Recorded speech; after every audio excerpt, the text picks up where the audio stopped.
Hey, well, welcome and good evening, everybody. Hope everybody's had a great week in this fine Tuesday evening. I'm Dennis from CANOEHOUND'S Outdoor Adventure Show and CANOEHOUND Adventures, and welcome to another edition of CANOEHOUND'S Outdoor Adventure Show, a show that brings you a lot closer to the great outdoors and the hot topics and interviews. And let me kill my volume here on my other. There we go. Oops. Yeah, the show brings you a lot closer to the great outdoors, and we interview outdoor personalities that you enjoy and watch, and we bring up all kinds of great outdoor topics that you'll enjoy. Let's see here. We're here every Tuesday evening at 7 p.m. Eastern Standard Time, so make sure you mark that on your calendars. And if you haven't already done so and you see a red subscribe box just below you, make sure you hit that and turn that to gray and hit the bell notifications, and you'll always be alerted to upcoming shows and videos that I'll be posting throughout time. So it'd be great to have you on board for the ride. Let's see here. I'd like to start with a bit of news and information here about the show and other things while the chat populates over here and we get more adventurers into the live chat. Last week's show was an overwhelming success. For those of you that may have missed it, it's a great opportunity for you to go back and check it out. We were speaking with Project Canoe, and we're finding out all the things that Project Canoe does to help underprivileged youth or youth that would not otherwise get the opportunity to get outdoors and experience these kind of things that we do through canoe tripping, through Algonquin Park and things like that. So check them out. The show was really founded and started based on the Chris Prouse challenge that she started called the Canoe Flip Challenge to raise proceeds and to build some funds for the program to be able to send out these youth and have them experience all these great wonders that we get to experience and don't even think twice about. Over the last week, the Canoe Flip Challenge has really taken off, and I just wanted to do a specific shout out to one that I watched today, and it was really awesome. It's from the family over at Nova Craft Canoe. They had all their employees go outside, do a Canoe Flip Challenge. And in the end, they donated not money, but they donated a brand new canoe to Project Canoe, which I think is like that's awesome. So if anybody is watching tonight from Nova Craft Canoes, my thumbs go up to you guys. You guys really touched on something, and Project Canoe is getting to be something that I'm really starting to take notice of. And what you guys did there is outstanding. Thank you very much for your contribution. I just wanted to do also a shout out to all my membership supporters for the channel. That's that join button down below. If it's something that you'd like to do, feel free to support CANOEHOUND'S Outdoor Adventure Show by becoming a CANOEHOUND Adventure member. And I'd also like to shout out companies like Backcountry Coffee Company, the guys at Kid Products, and of course, Great Science and Graphics for all that you do for the channel. It's greatly appreciated, and everything that you input is like number one. You guys are classy acts.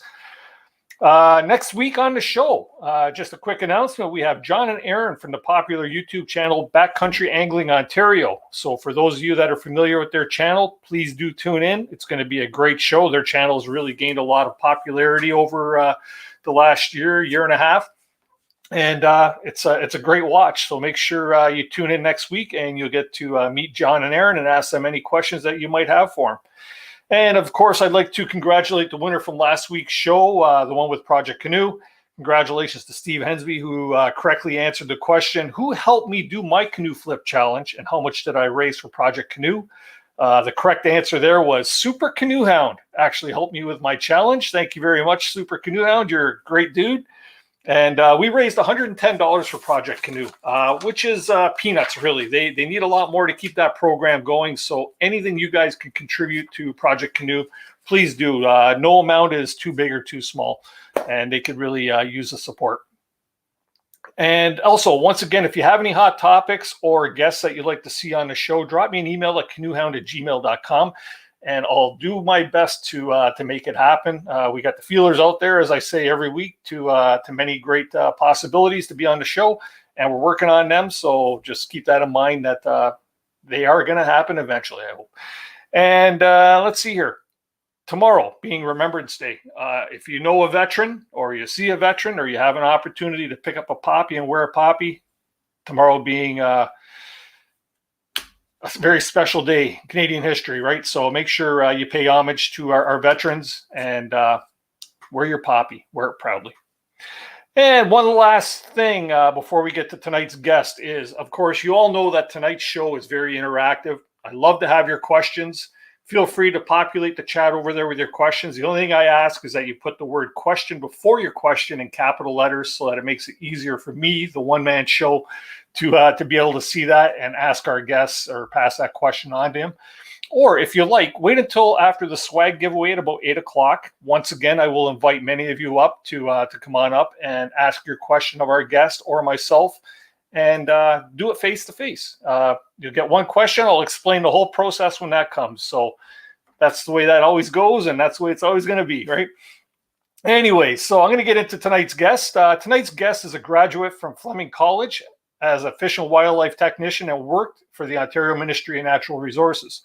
In 1985, he pioneered a concept for his own sport fishing television series that combined conservation, education, and entertaining fishing action. The Canadian Sport Fishing Show and social media is Canada's leader in promoting sport fishing and educating anglers for consistent success. Canadian Sport Fishing Show aired 27 years on TSN. That's pretty impressive, I think. Today, it can be seen on Sportsman Channel, Yes TV, Wild TV, and many more Canadian stations. The series can also be seen 24/7 on the Italo Labignan YouTube channel. Please welcome to the live stream tonight, Italo Labignan. How you doing, Italo? Thank you. It's nice to be here. Yeah, you too. Thanks very much for coming out and spending your Tuesday evening with us. Well, I could be walleye fishing. You know, this time of the year, the walleye fishing is really good at night from shore, but this is a lot more fun. Oh, I don't know. I think I'd rather be walleye fishing as well. The perch are hitting on Erie, so that's a good thing too, right? Yep, definitely. Yeah. So besides what I just said about you in your introduction, what I mentioned in there, what can you tell us about yourself? Well, a lot of people don't know that I did graduate from Fleming School of Natural Resources in Lindsay back in the 70s. And my first job was with the MNR. So I did a little bit of law enforcement. I was park warden in Darlington Provincial Park. And I was involved in doing a lot of work, doing creel census on lakes, trap netting, that kind of stuff. So it gave me a really good background in our fisheries. So after that, I started my own proprietorship. I left the government and I started a tackle store in Oshawa. It was called The Angler. It was about 1,000 square feet on Simcoe Street South in Oshawa. And I started doing some taxidermy at the time. And then the taxidermy was so successful that I left. I closed down the tackle store and I started professional taxidermy out of Newcastle, Ontario. It was about a 3,000 square foot shop. I had a couple of people working for me. And before I knew it, I was backed up by a year or two, you know, because I had so much requests to do fish mounts and full body mounts of animals and birds and whatnot. And then in about 1984, I met an angler on a stream. His name was Colin McLaren. He was an Aussie that was working in Ontario. He was producing 30-second high-quality TV commercials.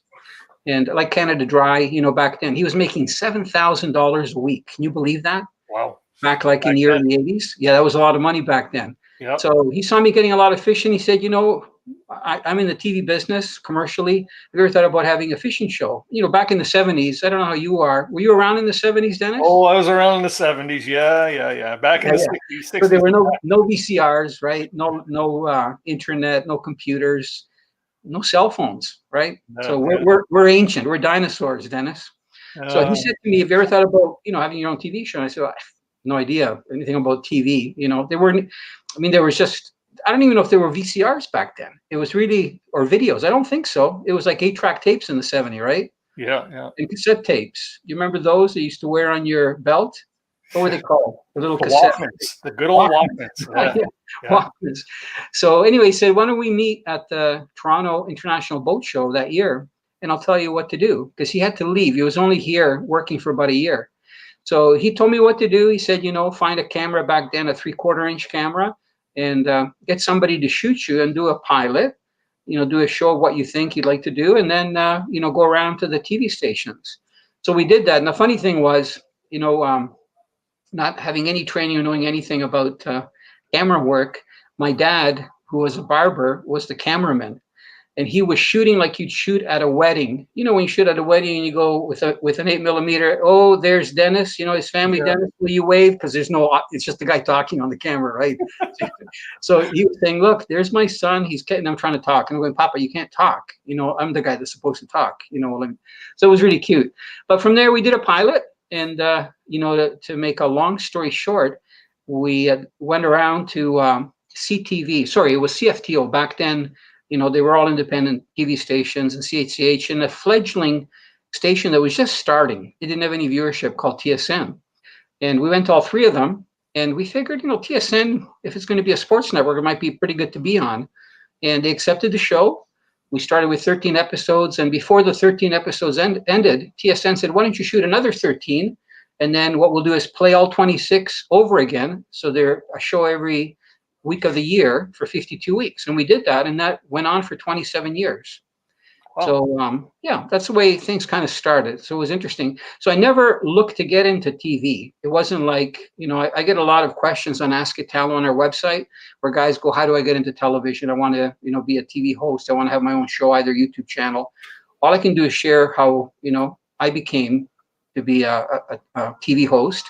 Things have changed a lot too now. You know, you can literally shoot stuff on a cell phone, post it on social media. You know, you can have different broadcast platforms, you know, like what we're on right now. It's just amazing, right? And there is a lot of shows, especially on YouTube, right? All kinds of stuff. Sure. Yeah, technology really has taken off and taken what you do into a whole new direction. Because I'm pretty sure you don't shoot with a film crew per se. You do a lot of your own video, a lot of your own editing and stuff like that. No, we have a crew, and depending on, you know, the Lumberjack series that we've been producing for 20 years, we'll have up to 3-4 cameramen, because it's live sports. Maybe some of the viewers or people that'll watch this have seen it. It was on TSN for about 15 years, and then on all the other networks, called Lumberjacks Challenge with Bill Deba, the host. And it's real lumberjacks all over North America that compete against one another. It used to be called the Steel Timber Sports, but then Steel took that back, and we came up with Lumberjacks Challenge. So we have a camera crew. We use broadcast cameras. I shoot some videos for social media, you know, and I do some editing, you know, and stuff, but not broadcast quality for the major networks. Right. Now, watching your YouTube channel, the one thing that I really like about it is you have you upload quite often. Like every YouTuber should be like you and upload as often as you do. But your videos are short and to the point. You know, they teach a quick lesson or give a little piece of advice, and they're short and sweet and to the point. And that's kind of a nice thing about it. Well, it's funny because some people complain that they're too short. And then we'll also run longer ones. When short, you know, some of them are 20 to 40 seconds, depending what the tip is. Some of them are 2 to 3 minutes. And then we also have half-an-hour episodes. And quite a few people were complaining that some of the half-an-hour videos were too long, because they're watching them on handheld devices and it would use too much data if they didn't have Wi-Fi.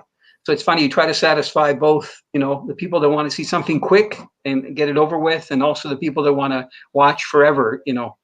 Right. So, well, they say you can't please everybody all the time, right? No, you can't. That's okay. Just keep what you're doing. I like the way I've seen it there. So you've been at this since about 1985, right? The first series started the fall of '86. So we're celebrating our 35th series nationwide in North America this year. It'll start January 1, 2021. And that relates to approximately how many episodes over that time period? Well, for the first, I'm going to say 30 years, there's 26 episodes, but we produced more than one series. So Canadian Sportfishing has been the flagship that's been around since 1986. We also did Sportfishing Adventures, which was a half-an-hour series, and that went on for about 15 years. We did Extreme Fishing 1-hour specials that were broadcast on TSN. There's probably like 4 or 5 years, that would be like 40, 50 of those, where we filmed in Africa, you know, for tigerfish, and off the coast of Nicaragua for great white sharks, and, you know, all over the place, South America. And now the new series that I've started, which is Here's the Catch, and it's going into the 3rd season. So the 2nd season is airing right now all across North America. So I would have to say in the thousands of episodes. Yeah. Wow. That's a pretty good resume, I'd say. Thank you. I'm still learning. So Where do you gain your knowledge for fishing? Like, to be able to keep giving instruction, or not instruction, but advice and tips, and you're constantly learning. Obviously, you fish a lot, so you're going to learn more. But where have you gained your extensive fishing knowledge? Well, my basic knowledge, for ichthyology, which is a study of freshwater fish, came from my training from Fleming School of Natural Resources, as I was a fish and wildlife technician. And then I had a passion since about the age of 11, so way before I ever started the fishing show, that I had this insatiable appetite to learn about fish and fish environments. So it's a funny thing, but when I was in grade school and high school, I was like Tommy Boy. Did you see the movie Tommy Boy? I did, yeah. Yeah. So the movie starts off with where he's looking down the list of the grades, in school, and he sees his name at the bottom of the list, and it's D minus, and he goes, "Yes, I passed." Right. So I had like a D minus in my high school years because I thought that a lot of the stuff that I was learning I wasn't going to use, like algebra and history and French and all this stuff. Right. So I'd be late to school in the morning because I was fishing, and I'd skip 2 or 3 classes and go fishing in the afternoon. So that didn't do much for my marks, right, and tests. But when I got to fishing stuff, they couldn't have enough books in the Oshawa Public Library for me to read. They'd have to order more and more books. So I read about fishing and fish and environments from all over the world, to the point that, since we started Canadian sport fishing, I authored or co-authored about 11 or 12 books. One of them is the Encyclopedia of Freshwater Fishes, which is 750,000 words, 1,100 illustrations from the Smithsonian Institute, and it's the academic book that's used for students. Here, I'm just going to grab it. We're going to go off screen for a sec. This is the book here. Okay, so it's, let me put it in the Canadian Fishes. Yeah. And it's a thick book. Okay, it's almost like, but this is it here. So it was written with Brian Coad, who was the curator of the Natural Museum of History. So that's a really thick book, and my most challenging book was called Hook, Line, and Sinker, which I don't have handy to show you, but it was written for 8 to 12-year-old children. So it's one thing to write a book like this, that's for academic studies and used, in colleges and universities and in Guelph and so on, and to write a book that kids can understand, and especially when it came to politically correct verbiage. So, I would say something about the Eskimos, and then the editors at the publishing, back then at Key Porter Publishing, would say, no, you can't use Eskimos. You have to use indigenous people, so all this stuff. Yeah. It got really complicated. Number one, to write for children. And it was a really good book. It's a really good book. I think it's still in circulation. It's called Hook, Line, and Sinker. And it's all about kids and how they can get into fishing and how they can make their own rods and reels and tackle boxes and fish simply and stuff. So all of that, so the knowledge accumulated. I've always been an observer, and I have to tell you, I've got a strong faith in God. And I believe that God created everything, and he inspires people, whether it's musicians to come up with wonderful music that they write on a piece of toilet paper, in 5 minutes. They can't really take credit for it, I don't think. Or in other areas too, right? In my case, I've just been gifted that I've picked up so much knowledge on fisheries and environment, to the point that even today, if a publisher were to come to me and say, we'd like you to write a book on this type of fishing or on this environment, I can literally take pads. I still like to write, or I could work on the computer and write the table of contents and just go from start to finish and finish the book. No problem. On any subject, any fish species in the world, even fish that most fishermen aren't even familiar with, like mahseer in northern India, or large catfish that come from Vietnam, or saltwater fish, you name it. So it's a passion that's been fueled over the years. It hasn't stopped, so and I'm still learning. I still learn. I look at the nature when I'm fishing and try to understand how fish move. I have so many people contact me and say, Italo, especially right now in November, nobody's catching any fish. What's going on? That's my audio doorbell alarm. Does it sound like real dogs? It sure does. Yeah, it's very convincing. So don't anybody try breaking in. No, they won't. So I tell them that things are in transition, and the weather's changing, water temperatures are changing. So it's more of a holistic thing for fishing. It's not just use this lure and go and catch fish. That's so many variables, right? Weather, water temperature, barometric pressure, and without going into like a major science excursion, you try to kind of understand and over the years learn how fish migrate and move and how they feed and how they change their diet. And if people do that, fishing is all about confidence. You know that, Dennis. Yep. Yep. And I'd say that 10% of the fishermen catch 90% of the fish, and it is true. And it's because they have confidence and they know spots and they know how to fish for them and stuff. Even those fishermen, when the fish aren't in the areas that they're fishing, they're a little bit baffled. And it's hard for a fisherman to explore new waters to try to find where they are when they're not there. So to me, that's one of the greatest challenges when I land in India or I land in Africa or South America, and I've done all my research. I've never been there before. And even working with people that are indigenous that are there, not necessarily guides, because a lot of these places there aren't guides like we know. And I've got to figure things out within 3-4 days so we can get footage and understand how we're going to catch the fish and so on. Mm-hmm. So some of the experience and learning has been divine. I can't take the credit for it. Other has become from books, going through every book in the library when I was a teenager. And learn by doing, right? Because you are fishing. How on average you say, okay, within a year, how often are you out there fishing? This year, to be honest with you, has been an irregular year, as we all know, right? Yeah. Let's say on the average, it's probably 2-3 times a week. And when we go away on a trip, it's 7 days to 10 days of intense fishing. When I say intense, people have been with me that have won trips to accompany me on trips. And they start the trip by saying, I'd love to do what you're doing. I'm so excited to be on this trip. And then we're in the trip. And then they're thankful that they don't do what I'm doing. Because getting up sometimes, at 2-3 in the morning to hit the right tide in the Pacific. And you got to fish, from 2-3 in the morning. And you're woken up, people knocking on the door. You got to get your stuff on, get out there. So you're getting the right tide. You fish till about 10-11, come in, have a quick breakfast, go back out, and sometimes fish till dark. I mean, you do that every day. It's kind of like canoeing on a canoe trip when you go into a lake. I mean, there isn't the pressure, really. You should be able to, sleep in if you want, if the weather's decent, and fish a little bit or chill or go for a canoe trip, something like that. But for me, it's intense because, we have deadlines to meet and footage to obtain no matter where we are. Right. So with this whole pandemic thing going on there, I know you and I have discussed this before, but how has that affected your season for shooting? Because I know you travel, you go to different locations.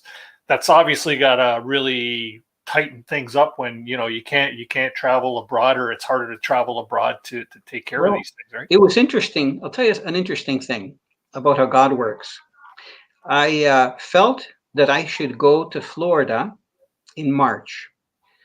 Normally, I speak and do presentations at all the major outdoor shows, consumer shows, the Toronto Boat Show, the Spring Fishing Show, the Toronto Sportsman Show, and a lot of other shows too, sometimes in Canada and the US. So this year I felt that I should leave and go to Florida early in March. Now, one of the people that I work with every year at the Toronto Sportsman Show is the Ministry of Natural Resources. So I do seminars and presentations for them. And I left, and right after I left, they emailed me and said, are you on for all the days? And I said, no, I'm in Florida, and they went, oh, okay, we didn't know that. So because I wasn't pre-booked. So it's funny because they booked me in March already for 2021. So they're hoping that there will be a show. Between you and me, Dennis, I don't know if there's going to be a consumer show, in March. I don't think so. I think they've already canceled the Sportsman Show. They canceled the Toronto Boat Show, which was the most lucrative and biggest boat show in North America, 10 days long. So that's canceled after 40 some years. I haven't heard about the other shows. Anyway, so I leave on March 8th to go to Florida. Everything's hunky-dory. Just this word is coming out of this, virus, but nothing major. I get to Florida.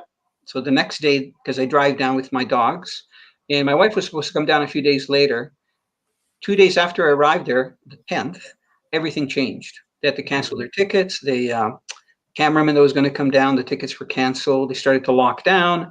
They were telling nobody to leave Canada, Trudeau, and for Canadians that are abroad, come home. You probably remember, right? All Yeah, the stuff it was. So I'm in Florida, very comfortable. We had very little COVID issues there between March and May. The hospitals were about 40% capacity, and that was for anything, just senior people going in, or so. There were very few cases where we were in Southwest Florida. And I was fortunate enough to find a cameraman in the US about a half an hour from where I lived that shoots for 2 American fishing series. Very nice young man. And we ended up filming together because he didn't have the restrictions we had here. Here, a lot of the launches were closed. And some of them still are, which is baffling to me because of COVID. But there, people were encouraged to go on the water and to golf, to try to keep some social distance. Up until May 2nd, masks they weren't mandatory in Florida. I don't know if they were in Canada. Were they in Canada by the middle? No, probably until about 2 or 3 months ago when they really started pushing them. Yeah, so even there, right? So I fished. I shot like 8 or 9 episodes for the Here's the Catch TV series, because that's one of the reasons I went down. I drove back to Canada the second week in May, did my 14-day quarantine. Then we had plans to shoot in Labrador, and of course, that the bubble, they had the Atlantic province bubble. I don't know if they still have it now, if they brought it back, but nobody could travel even from Canada into the Atlantic provinces. So we wrote to the government, and we got a response back like 72 hours before we were supposed to be in Labrador, and it was authorized by the minister, Dwight Bald, for Newfoundland and Labrador, and we were allowed to go to Labrador, but the condition was that we drive. So the cameraman and I drove 31 hours straight. Wow. To go from, I drive to Florida, but not 31 hours straight. Nobody told me that when Quebec ends and Labrador starts, from that Quebec border to Labrador City, a lot of the road is washed out and boulders, and we were in a Volkswagen Golf. Yeah. Volkswagen Golf, okay? Wow. Not my big 2500 Dodge Ram. So we got there, flew into the lake, shot big brook trout, stream fishing, did a pike show. It's going to be amazing footage. And then from there, we came back to Ontario. We went to Lac Beauchesne. All of this was under the regulations, like within the regulations that COVID had. So even at Beauchesne, they took the new team boats that we have. As soon as we got there, they sprayed the whole thing down with Javax, which I've never seen done before, inside and out, live wells, everything, and I had to wait like 2-3 hours before I could take the boat and launch it in the water. Everybody was social distancing. We had our own cabin. We made our own food, so we did our work. We shot 3 really good shows at Lac Beauchesne, big walleyes and bass and stuff. From there, we went to Stony Lake where we filmed for Here's the Catch. And then from there, we went up to Ritchie's End of Trail, about 3 hours north of Sudbury on Lake Biscotasing. And we shot some really good footage there, a couple of shows, and then some shows locally. So to be honest with you, I didn't miss a beat. And it was interesting that the first year missing the Toronto Sportsman Show, I had been going to the Toronto Sportsman Show before I started Canadian Sportfishing, even when I had the Angler, the store. So I had been there for decades, like I'm talking like 4 decades. And I just felt that it was okay to miss it. And, God knew that there wasn't going to be a Toronto Sportsman Show. Yeah. So I was okay in Florida, and I was able to shoot, and he had a cameraman for me, and everything worked out great.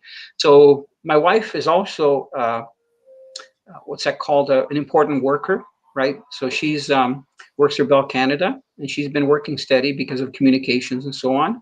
And we've all been healthy. I don't know of anyone, in our circles or friends, even where we live or in the town, or that have had COVID. So we're very blessed. I had one friend in Florida. His name is Charlie McDonald. He used to work for me when I had professional taxidermy. And then he also worked for us at Canadian Sportfishing for many, many years. And he's the manager at Kasagami Wilderness Lodge in Kasagami Provincial Park, about 70 miles south of James Bay in Ontario. And he was, of all the people to see on the news when I was in Florida, he had contracted COVID in Naples. Wow. And he didn't have to be hospitalized. He's a professional photographer, really high end. He shoots like presidents and stuff with a camera. Good thing you finished that sentence. Exactly, and functions and stuff. So he's very well known. And he was in, I think it was one or two of these large events that they were fundraising in Naples, Florida, that he probably caught it from somebody. But he was sick for a while, not too sick, and then he got better, and he came to Canada. I know he saw his dad because his dad passed away before he passed away and stuff. So that's the only person that I know, so thank God that, I don't know if you've encountered anybody or know of anybody close or even where we live. I know two people that got to experience it. And I believe my daughter might have had it back before they even diagnosed it there, just based on the symptoms and stuff. But of late, no, I don't know of anybody. Been tested myself just to be sure, and everything was good there. But yeah, not fun for sure. But it's good to see that you actually you found your way around all that stuff, and you still managed to get all your shoots done for next season. That's awesome. And the last show was a kayak show that we shot. You asked me before we were on air, that I'm getting into, looks like I'm getting into canoeing and kayaking. I got to tell you the story that in the 70s, when I had a passion for fishing, it would have been even before I got my driver's license. So it would have been maybe 14, 15. I wanted to buy something that I could use for fishing. And I ended up buying a canoe, and I made the money to buy the canoe, $75. This was in the 70s, from picking apples in Newcastle, Ontario, in the fall, just a little bit earlier than now. And I remember my dad saying, you're spending this money on this canoe. You're not going to use it. It's just going to sit there. I'll tell you what, Dennis, I used that canoe for hunting, for fishing, right up until ice up. On Lake Scugog, I would bass fish, in the shallow water. On Sturgeon Lake for walleye, like right now this time of the year. I'd put the canoe in once I got my driver's license. I had that canoe for probably a decade, and that I sold it for what I bought it for. And it was a fiberglass canoe. It weighed about 70, 75 pounds, So that's really my first craft. And then after that canoe, I got a small boat, and then I worked my way up in boats. And, kayaks I've been fishing with for fun and also for the shows, probably for the last 30 years. We've been working with Pelican since like 1987. And I've kayaked, not canoed, kayaked in the Pacific, miles offshore, saltwater fishing, in freshwater all over, even in the Great Lakes and rivers, for steelhead, for bass, for everything. We shot shows in Little and Big Dixon Lake. I don't know if you're familiar with them, in Algonquin Provincial Park. No. Yeah. Dixon Lake and Little Dixon have really good natural stocks of lake trout. They also have brook trout. So I remember the first shows in probably I'm going to say the late 80s, 88, 89, were the canoe type fishing in Algonquin Provincial Park, doing the camping, getting a couple fish, cooking them up for lunch, that kind of thing. Yeah. So I go way back in canoeing. But you know what I see now? I don't see so many people. I think the people that are canoeing are more the people that try to get away from it all and go more wilderness. Kayaks have become so popular, whether they're sit-in or sit-on tops. I see a lot of kayaks. Even in Florida, everything is kayak. You don't see anybody in a canoe.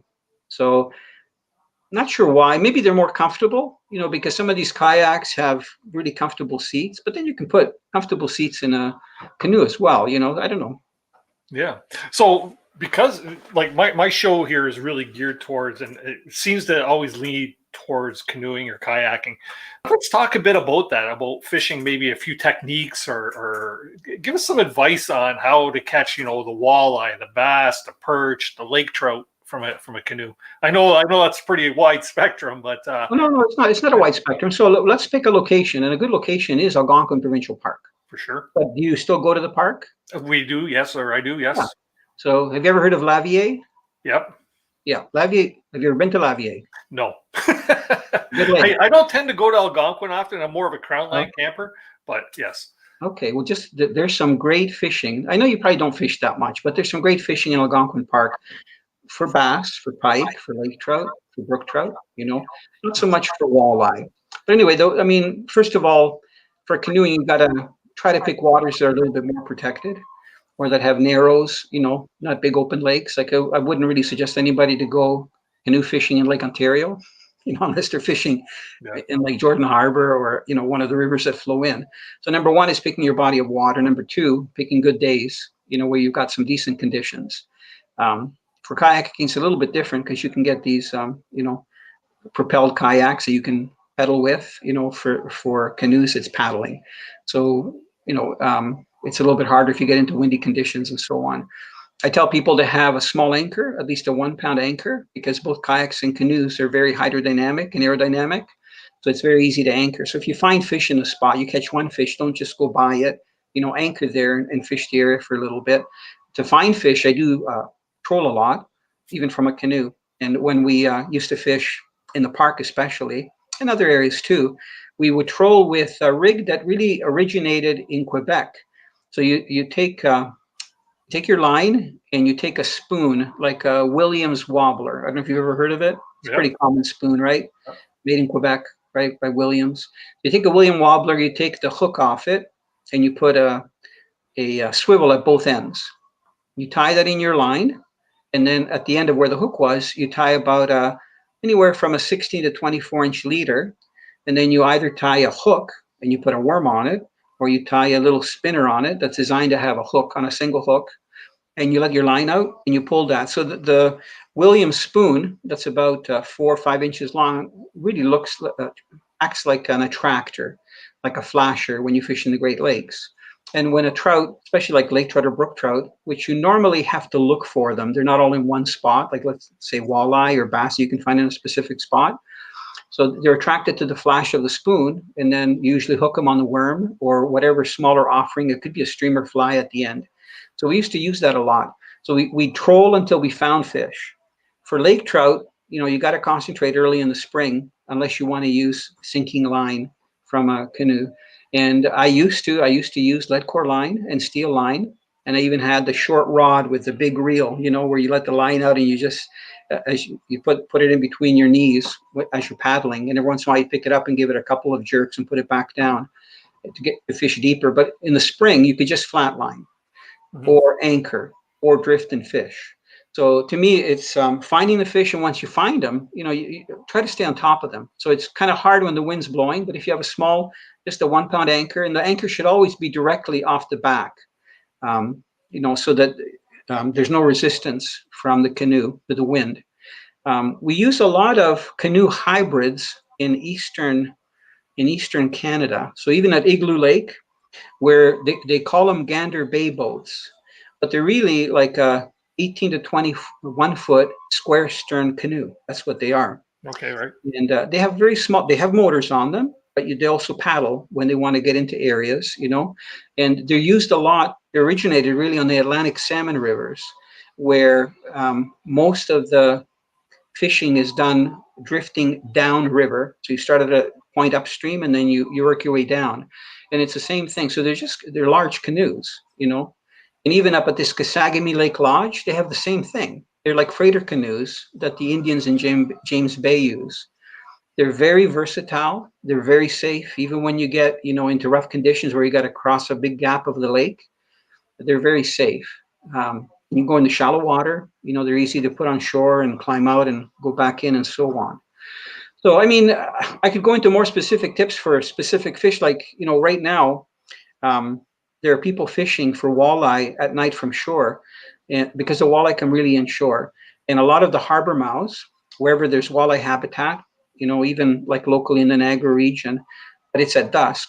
If a person wants to go out in a canoe, as long as he's got his personal flotation device and he's got all his gear in the canoe or kayak, they can get fish that the shore fishermen can't reach just casting. You can get them during the day too, but I would say don't venture out too far, because the big open lakes aren't designed for really kayaks or canoes. I've gone out in the ocean 2-3 miles in the Pacific offshore, but that's a little bit different, and you've got a kayak that's designed for, not in a canoe, a kayak for, fishing off the surf and that kind of stuff. Mm-hmm. Yeah, I was out on Erie the other day, and the temperatures of Lake Erie were down around 51, 52 degrees.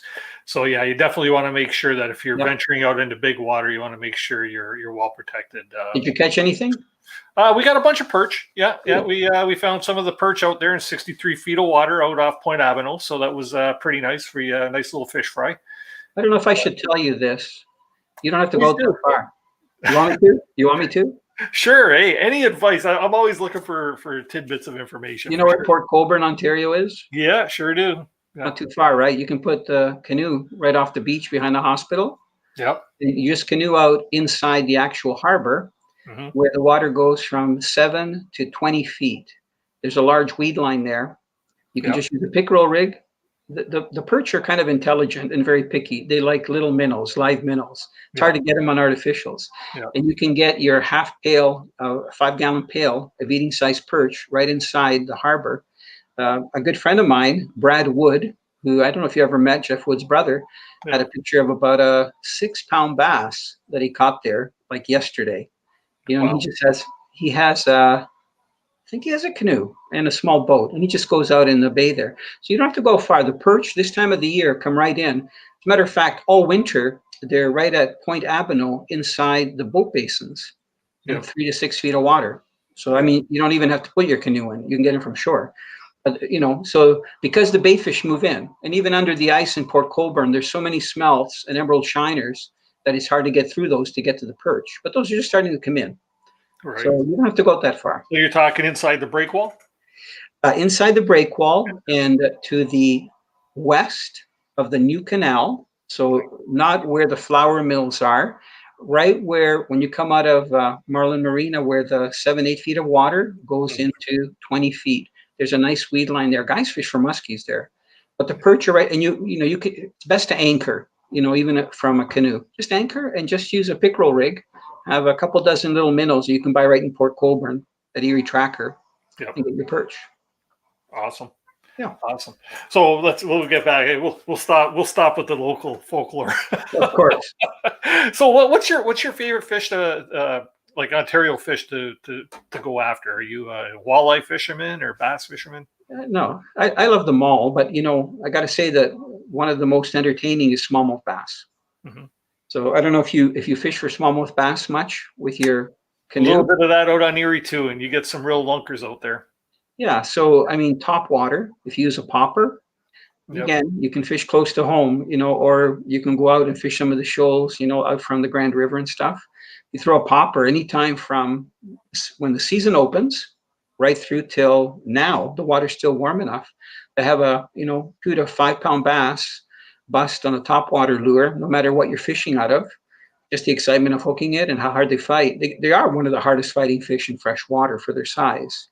So I really admire, I love all the fish, but smallmouth bass and topwater fishing, especially if you have a nice summer night and you're on a lake and it's peaceful out and it's just before it gets dark and it's calm and you're out there with a little lure chugging on the surface and you get a big kabam, you know, kind of, it's really nice. To me, that's cool. So when we're talking about like fishing, you are about fishing from the lure, from a canoe. You were mentioning you take the Williams wobbler and you take the hook off.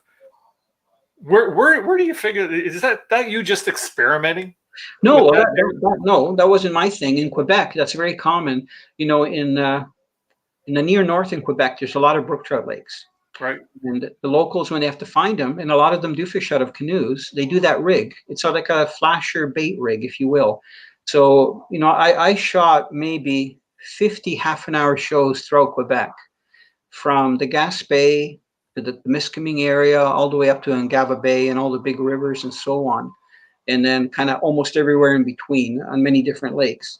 So I got to know a lot of the techniques that I use. I've learned from other fishermen, you know, and how to hook baits and so on. Fishermen that really know their stuff for a particular body of water that I may only fish once. But then I take those, they're like little jewels, like finding a little piece of gold and I take it back with me, you know, and I try to put it, you know, in our tips or share in our shows and so on.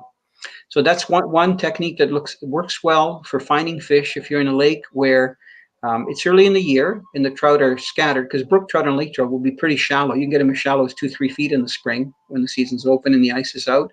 Catch from shore, but a lot of times you have to look for them, and that's a really good way to find them. You know, and then you can cast lures. You can cast spinners, little rapellas. You know, some people still fish a bobber and a worm. You know, and that works well. But those areas where you still fish like that with a worm and a bobber, they're usually what we call high percentage areas. So if there's a brook or a stream or an inlet or outlet to a lake, or you're fishing near a beaver den, where there's a brush pile, their food pile under the water. Those are areas where you don't have to troll. You just either cast and retrieve or cast a float out with the worm. I remember fondly fishing near Bancroft, they're called Caney Lakes, when I was younger, in the tent campers. You don't see too many tent campers anymore, do you? People. Where we go, you see a lot of tent campers. Okay, Yeah. like Southern Ontario, I don't know. You just don't see them on the highways anywhere, But I remember in the 70s and 80s, like they were like transport trucks. So many tent trailers, Yeah.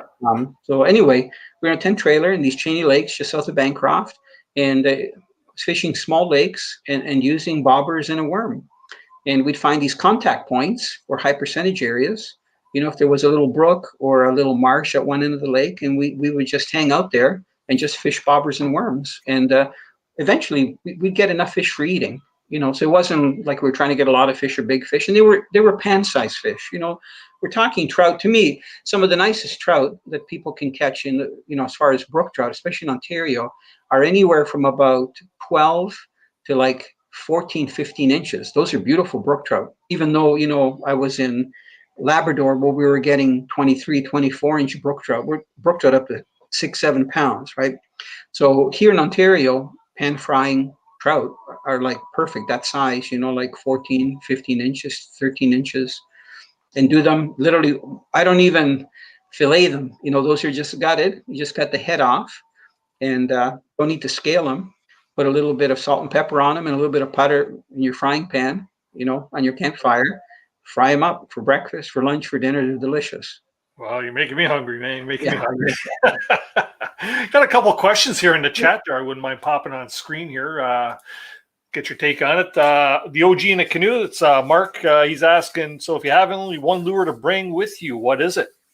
Well, that's a real general question because it would depend what kind of fish I'm fishing for. I would probably say if I only had one pick for anything, it would be a jig.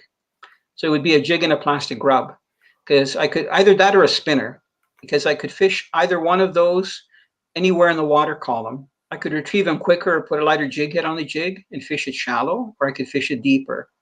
And any fish, any predator fish would probably hit a jig. And people catch muskies fishing for walleye or for bass or for trout, or they catch walleye fishing for trout if there's walleye in the lake. So I'd say the most versatile, probably a jig or a spinner. Because a spinner, if you retrieve it slow, you can slow roll it close to the bottom, or you can fish it anywhere in the water column. So either one of those, and out of those two, I'd say a jig and a plastic grub, like a twister tail or a paddle tail, something that looks, like a little critter that fish want to eat. Mm-hmm. You mentioned the spinner. I love fishing with spinners because I know how powerful they can be when you're fishing. Oh yeah. I just hate the way they tangle my line. Maybe I got to start buying the more expensive swivels. No, it's not that. I don't know if you use an inline swivel. If you use a snap swivel where your lure is, yeah, it doesn't work as effective as if you put in an inline swivel. So have your snap swivel where you change your lures, but up about 14 inches from the line, not too far up, because if you use a spinning rod, you don't want to reel the swivel inside your tip. You might break the insert that's in the tip. And then put that swivel in line, and then you won't have any problems, either with spoons or with spinners. Spoons, if you reel them in fast or troll them faster, they're notorious for twisting your line. And spinners, definitely, but if you put an inline swivel, that will alleviate the issue. Okay, I'll have to definitely give that a try for sure. You don't have to spend a lot of money on the swivel. You can get a McCain tire, just barrel swivels. They don't have to be, ball bearing or anything. Right. Yeah. All right. So Brian Jay's asking, slip bobbers. I love them for summertime bass. So the jig head and leech. Does Italo have any other slip bobber methods? I use a lot of slip bobbers.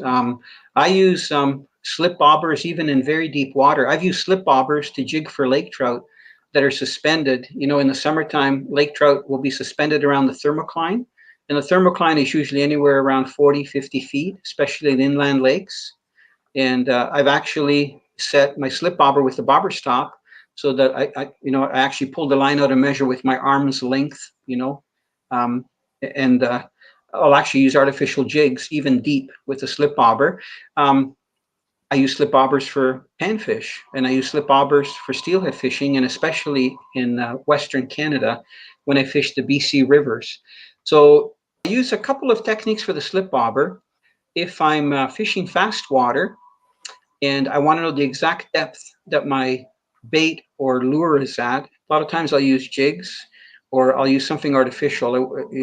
A leech is great for smallmouth bass, but and it works. Just a split shot or a couple of split shot on a slip bobber works well if you're in calm water.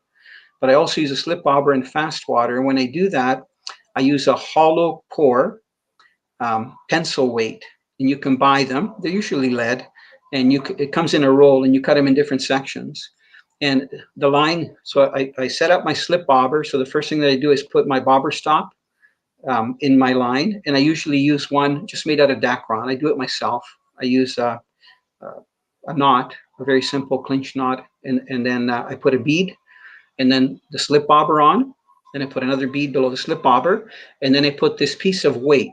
And depending on how big my bobber is and how deep a water I'm fishing and how fast the current is, I might be using a 1/4 ounce piece of this hollow lead or a larger one up to 1 ounce. And then I have my swivel and then my leader, anywhere from about 14 to 16 inches with whatever I'm using, whether it's a row bag, for example, in the Niagara River, or if I'm using a jig fly, or whatever I'm using, I'm drifting with, even a single leg or an imitation minnow made out of plastic.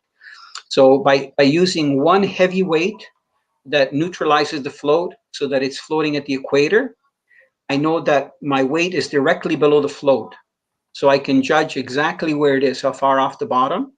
If you're using like a leech, and you're fishing, like I say, in shallower water for bass or even walleye, that's not necessary. Just a few split shot is enough, to get it down, and using a much smaller slip bobber.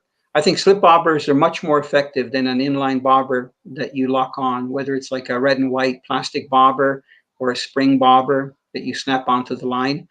Because when you set the hook, the line goes through the bobber. You don't have the bobber resistance going through the water when you set the hook, especially when I'm fishing current, like in BC, big rivers and stuff for steelhead and salmon. So you get a direct line to the hook, and you get a good hook set into the fish. And when you're fighting the fish, because the bobber is free floating up and down the line, it doesn't interfere. You're not dragging it through the water. It's always on top of the water because the line goes through it. That's a very good question. Hopefully I answered his question. I think you did. Yeah. Somebody asked way earlier here, and this is going to get us into another topic about eating fish. Sure. But Steve's wondering, do you enjoy sashimi? I love sashimi. Yes. Steve, if you haven't tried fresh African pompano, it's to die for. It's like butterfish. I was fishing with my friend Tyler DeGraff on Here's the Catch. Here's the Catch was inspired by Anthony Bourdain. Dennis, do you know who Anthony Bourdain was? Yeah. He did No Reservations and then Parts Unknown on CNN. I really like watching his shows. We don't have a regular cable provider, right? We just have an HD antenna. But I used to watch his programs on YouTube. And I liked the way he narrated the shows and the way he was off the cuff. Sometimes he was a little bit dark. I found that I don't think he had a lot of joy in his life. He was always serious and stuff, and probably from life experiences. And sadly enough, he passed away, committed suicide, right? But like a month after he passed away, the Sportsman's Channel in the US accepted Here's the Catch. And Here's the Catch was based on his style of travel show and eating. So the catch in Here's the Catch is that it's not about the fish, how many fish you catch or how big they are, or how often you go. It's about the experience, the people, the flavors, the eating of the fish, and everything else that goes with it, right? In different parts, wherever you are. Mm-hmm. So with Tyler DeGraff, we were out about 50 miles offshore in the Gulf of Mexico. This was just this past May. And we were fishing for African pompano and amberjacks. And we had a couple of big ones on. He lost a big one. I landed one that was about maybe 15, 16 pounds. These are really neat looking fish because they have dorsal fins that are like hairs that are, if the fish is, I'm going to say 30 inches long or 34, the hairs go beyond, like right back to the tail off the dorsal fin. Wow. They're very silver and shiny. And he cleaned it and he cut it into strips right on the cutting board on the boat. And we had sriracha sauce and some soya sauce. And we just dipped the strips just that he cut. And it was amazing. So I love sashimi, and even I was treated to, I use roe for steelhead fishing, and it was interesting because we were with some friends in BC last year, and they wanted to keep all the eggs from the cohos, because you can keep the cohos, 6 each, and these are all wild cohos in BC, and some of them, if it's a female, they're full of eggs. They would keep the eggs, and they would have kosher salt, and they'd salt the eggs, and then they would eat the eggs like caviar, right? So the one morning, the guy said, "You got to try these," and I use this stuff for bait, right? So anyway, he took a piece of toast, he put butter on it, and then he put a row of salmon eggs. And you know what? It was delicious. Yeah. So I usually put salmon eggs in my mouth when my spawn sack is frozen, and I've got to, wait for it to thaw, like fishing in January on the rivers and stuff, and then cast it in real quick. And it usually freezes as it's going through the air because the water's so cold, the air's so cold, right? Yeah. Yes, I love sashimi. Yeah, that's great. So you and I, one time, you and I had sat down, and we were talking about invasive species, and we got on this topic about the gobies. Yep. And like, how you're supposed to catch them, you're supposed to kill them, you're not supposed to put them back in the water. And then you actually got on the topic about actually eating gobies. Of course, where they come, especially from the Caspian Sea, where a lot of them came to us in the ballast of ships, they angle for them, and they're pretty easy to catch because they're very aggressive. They multiply like bunny rabbits, right? They can reach sizes of like 10, 11 inches, almost like a jumbo perch size, and they have wide shoulders. They're soft fish, soft-rayed fish, so they're not prickly like a sunfish or a rock bass or a perch. And they only have one main vertebrae with the rib cage. I've been trying to convince the MNR, since you have to kill them anyway, you're not supposed to release them. Instead of throwing them into the bushes, or putting them in your boat and throwing them in the garbage when you get back to shore, keep them. Now, mind you, they should be a little bit bigger if you're keeping them. And, when you're fishing out on Lake Erie, you get some pretty nice sized gobies, you get small ones too. So I've eaten them, I'll be honest with you, and they're kind of like smelts. So you can scale them. They have very tiny scales, cut the head off and deep fry them. They're delicious. So they eat them where they come from. I heard the argument from the ministry saying, well, they're going to have high in contaminants. And my argument is to any biologist, how can they be high in contaminants when they're not big enough and they don't grow old enough to bioaccumulate toxins? So if you take a 25-pound salmon that's eating its body weight a week of bait fish, and those bait fish have a certain low level of toxins in them, because of the amount of fish that it eats every week, 20 pounds or 25 pounds, it's called bioaccumulation. It's going to accumulate toxins in its body. Most of the toxins are deposited in the fatty tissue of the fish. So in the case of a goby that either gets predated on or dies, they don't have a long lifespan. These things don't grow to old age. They don't have enough time to accumulate the toxins in their body. They're too small. So, I've told the government also that they should be promoting people eating freshwater drum because they're so plentiful.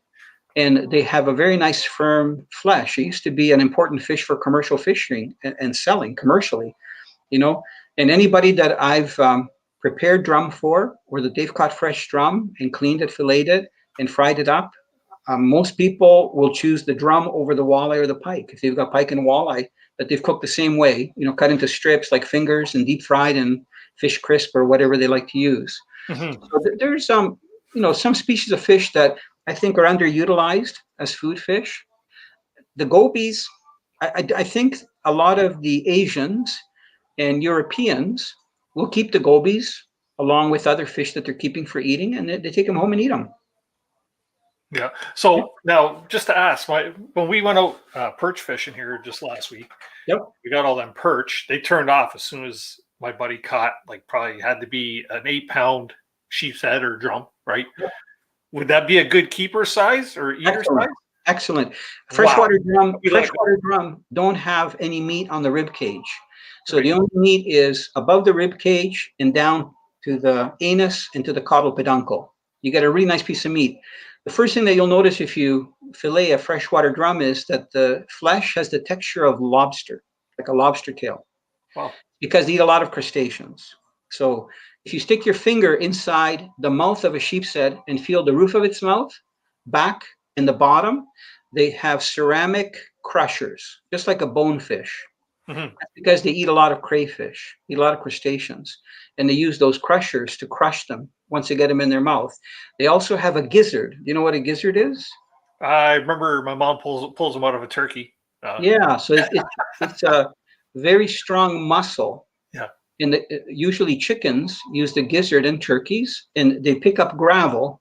It's in their gizzard, and when they're eating grain and stuff, the gizzard actually crushes with the gravel the seeds, right? The grain. So the sheepshead do the same thing. So when they swallow a crayfish, it's kind of hard to digest a crayfish. So they use those crushers inside the mouth. They crush it, and then even when it gets to their stomach, they have a gizzard that processes it even more. The other thing about a freshwater drum, if you have the courage to do this and you keep one, and hopefully you will, you'll try it after we do this talk. If you take a knife, this sounds a little bit grotesque, but you stick it directly in the center of the head, in between the eyes, and you split the head open, right down the nose. Split the head apart. Inside the inner ear, they have two balancing stones. They're called otoliths. They're made out of ivory, and they're symmetrical, and they're clean because in their inner ear, it's a clear fluid, got almost like a clear snot texture. You take them out, people make jewelry out of them. In codfish, the otoliths sometimes are more valuable than the cod because you get some that are like dollar size, loony or toonie, you know. But that's something that I've showed people when we've killed a fish to eat, and they're amazed, and they'll keep them like for a little souvenir because they're so perfect, symmetrical, and they're pretty, and they're ivory. Yes, and sometimes they got a shape on them. I remember doing that as a kid. Yeah, when I was a kid there, when I didn't know better, right? We used to catch the sheep's head, and we used to, kill them for that, and then toss them in the water, right? Or use them to catch snapping turtles in the Welland River. Yeah, well, that's interesting. So, wow, and it's amazing the amount of fish like that actually people just overlook. Some people choose to keep them and eat them. And then others just, it's like a garbage fish, just throw it back away, right? I'll have to get a little instruction on how to clean that. Maybe watch a couple of YouTube videos or ask my local fishing professional to give me a little freshwater. No problem. Lesson on cleaning those things. No problem. Yeah. So what's going on with Canadian sport fishing? What can we expect in the future? Is there you got any big plans for it? Or well, no. This year's the 35th anniversary, so we're going to be for the first time doing teaser videos before each new episode, anywhere from 1 to 3 minutes to show the highlights for both Canadian sport fishing and Here's the Catch. We're in stations right across Canada. So the big stations in Canada are Sportsman's Channel Canada and Wild TV. But in Southern Ontario, we're on Yes TV, we're on CHEX, CKCO.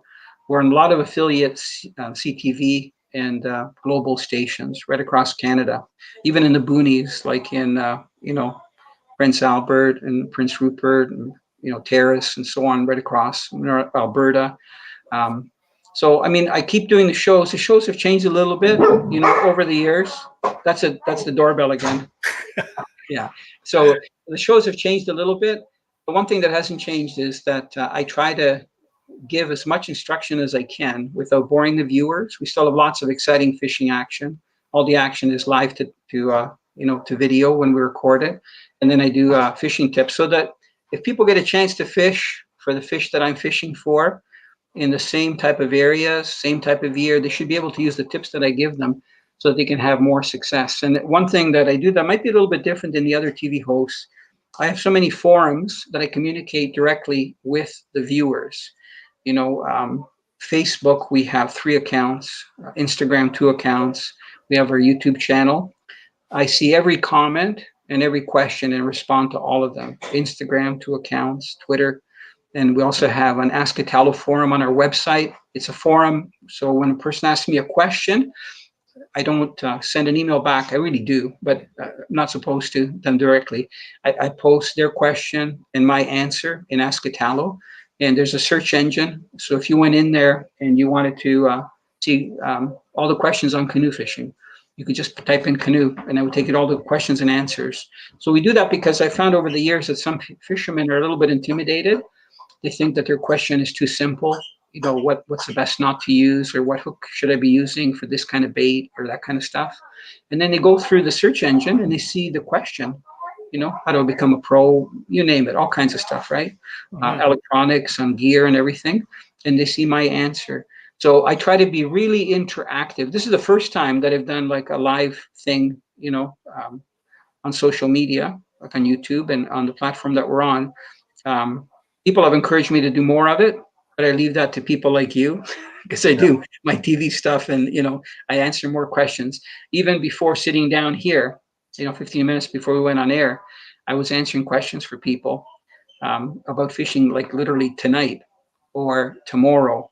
So I try to help people. So I think that's what it's all about. I try to also be careful, like there's some things that on social media you shouldn't do, like give away spots or things that are going to create chaos.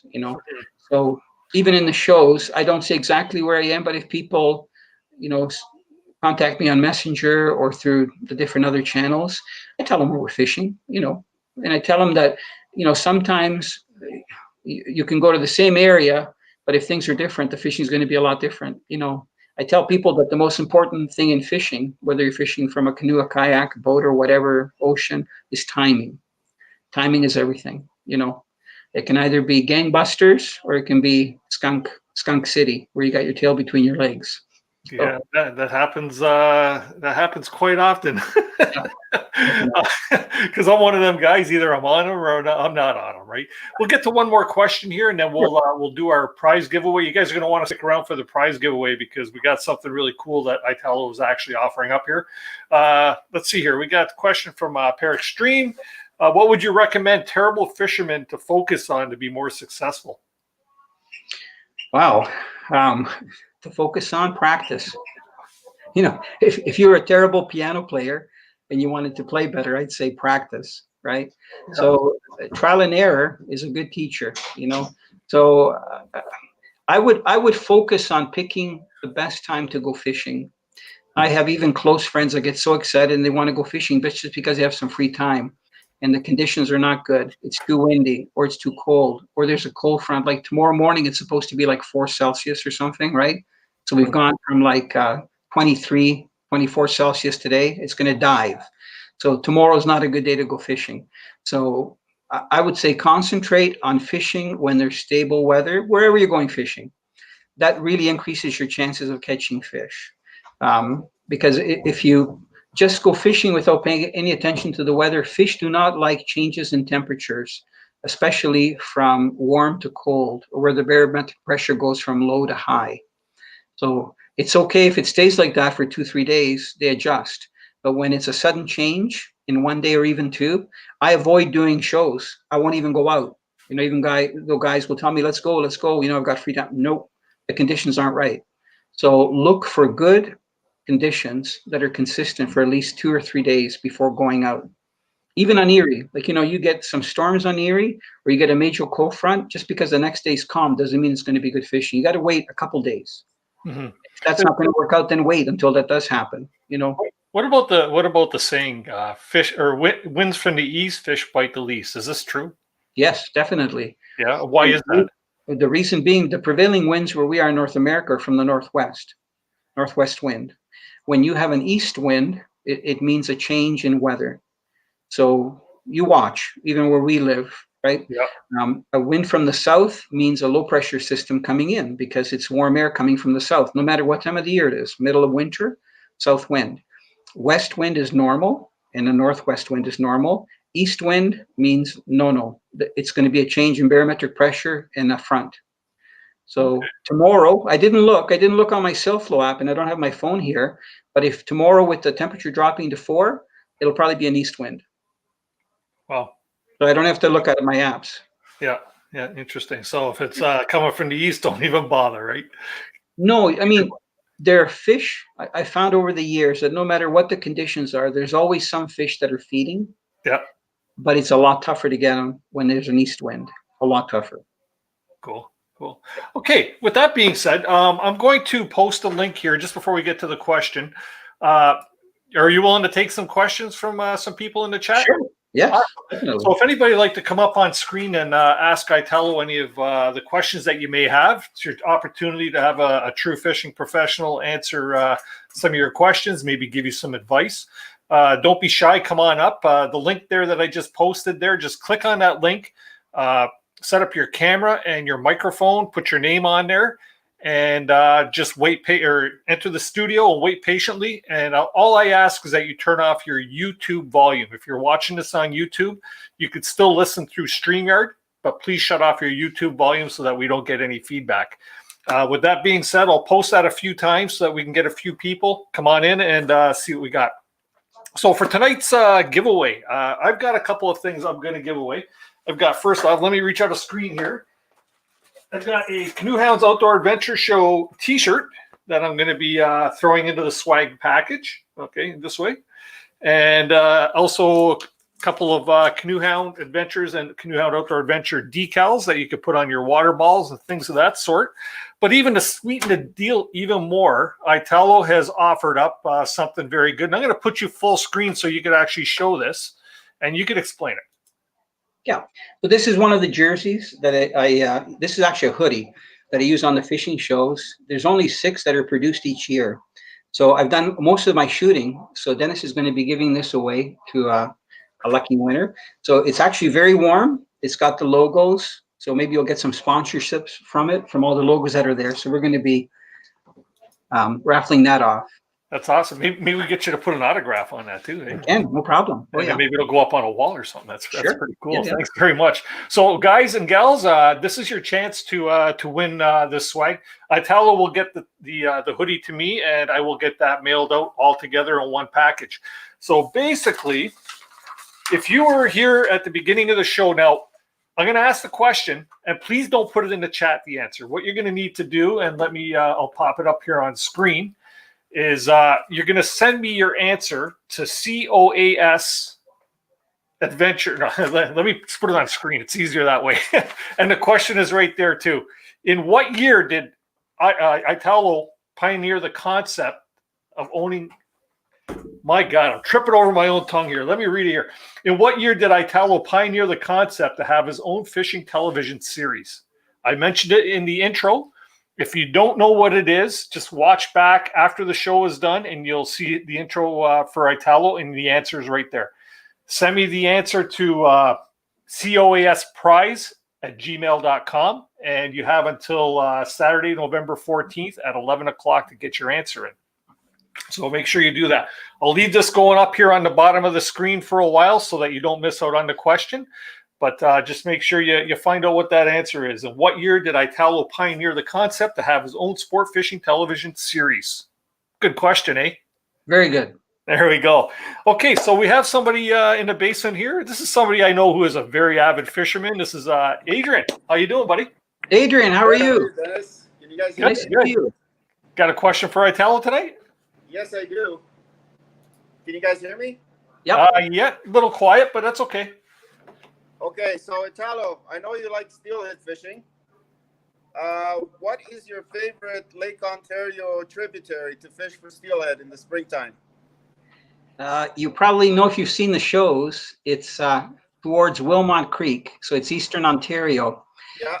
To be honest with you, I don't fish anymore a lot in Ontario because I live closer to the U.S. border, and I fished a lot in the last, I'm going to say, almost 15 years in Upper New York State. But in Ontario, I fish the eastern tributaries. So my favorite is just east of Wilmot Creek and also the Ganaraska River. After the season opens, I fish the northern sections of the Ganaraska River. I used to live in Newcastle, Ontario. People would park on our property to walk to Wilmot Creek, north of Highway number 2. You know, so that's where I grew up. I grew up as a youngster being a river rat. You know what a river rat is? Like a muskrat. So I would explore all the streams and the headwaters of the Oshawa Creek, Bowmanville Creek, Soper Creek, Wilmot Creek with my bicycle on Totten Road in Oshawa, Ontario. And I would take my rod and go through the poison ivy and, little worms in a little worm container and look for brook trout. And then when we started steelhead fishing, because we really didn't start steelhead fishing in Southern Ontario until about the early 70s. We didn't have steelhead. They just started stocking them. So I don't know how old you are or how long you've been steelhead fishing, but I remember like in 1973, I caught a 4.1 pound It was a 21-inch steelhead from Wilmot Creek, and it made the Oshawa Times because it was the biggest rainbow, that they called at that time. So it was very early in the steelhead stocking program. There weren't even salmon in the Great Lakes, not in Lake Ontario anyway. So I would say the eastern tributaries, like Wilmot, and I don't know if you listened to the beginning of the show, but I met a fisherman, this Australian guy, Colin McLaren, that really got me to do a pilot. We were fishing at the mouth of Wilmot Creek in March, casting into Lake Ontario. And it was a day where I knew the timing was right because I kept track, I kept the log.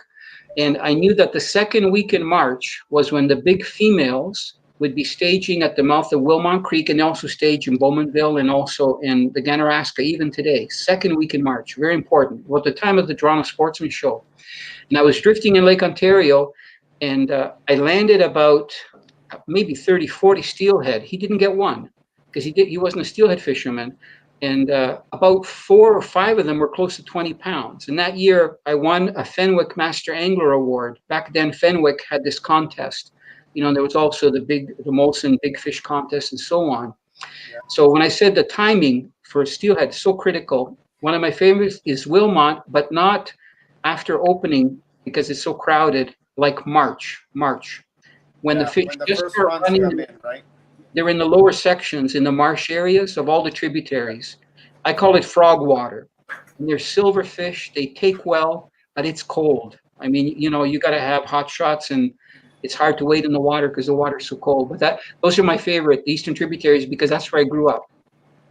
I noticed you fished a lot in the States as well by Oak Orchard and Birmingham. Yes. And yep. I fished there a lot too, especially November, December, once the crowds die down. But with this year, with the COVID, it came across the border. But I like those waters as well. I put a memory up on Facebook today of us being there, a year ago when we could fish there this time of the year. And there were people from all over the U.S. at Oak Orchard, and it was miserable. It was pissing rain. It was cold. And, to get a spot there, I like fishing the lower section of the Oak, not up towards the dam. And you have to be there an hour or two in the dark to get a spot, because there's a lot of people. And there were, people, there were Russians, a lot of Europeans, Romanians, and they're very good fishermen. But they would have tents set up. Too, so. Yeah, so so they would have tents set up. Thank God they had something alcoholic to drink and fires going, because by the time it got light, most of us were frozen. And you even have to, stand in the water up to your waist to get your spot, right? So that's one of the neat things. Dennis, I don't think you'd like it if you're a canoeist. That's kind of a challenging thing. I like all kinds of fishing. Heck, I gotta hook up with Adrian here and get him to take me out steelhead fishing or something, because I watch all his videos on his channel, which everybody should check out, by the way, at True North Angler. But man, he gets onto some nice fish. Good. I also fish, Adrian, the rivers and streams that flow into Lake Erie. So I don't know if you fish the rivers from Buffalo all the way to Gogama, in Springville. It's called Steelhead Alley, that area there. Cayuga, Buffalo, so I don't know if you've ever fished 18 Mile Creek that is very close to the Cat River.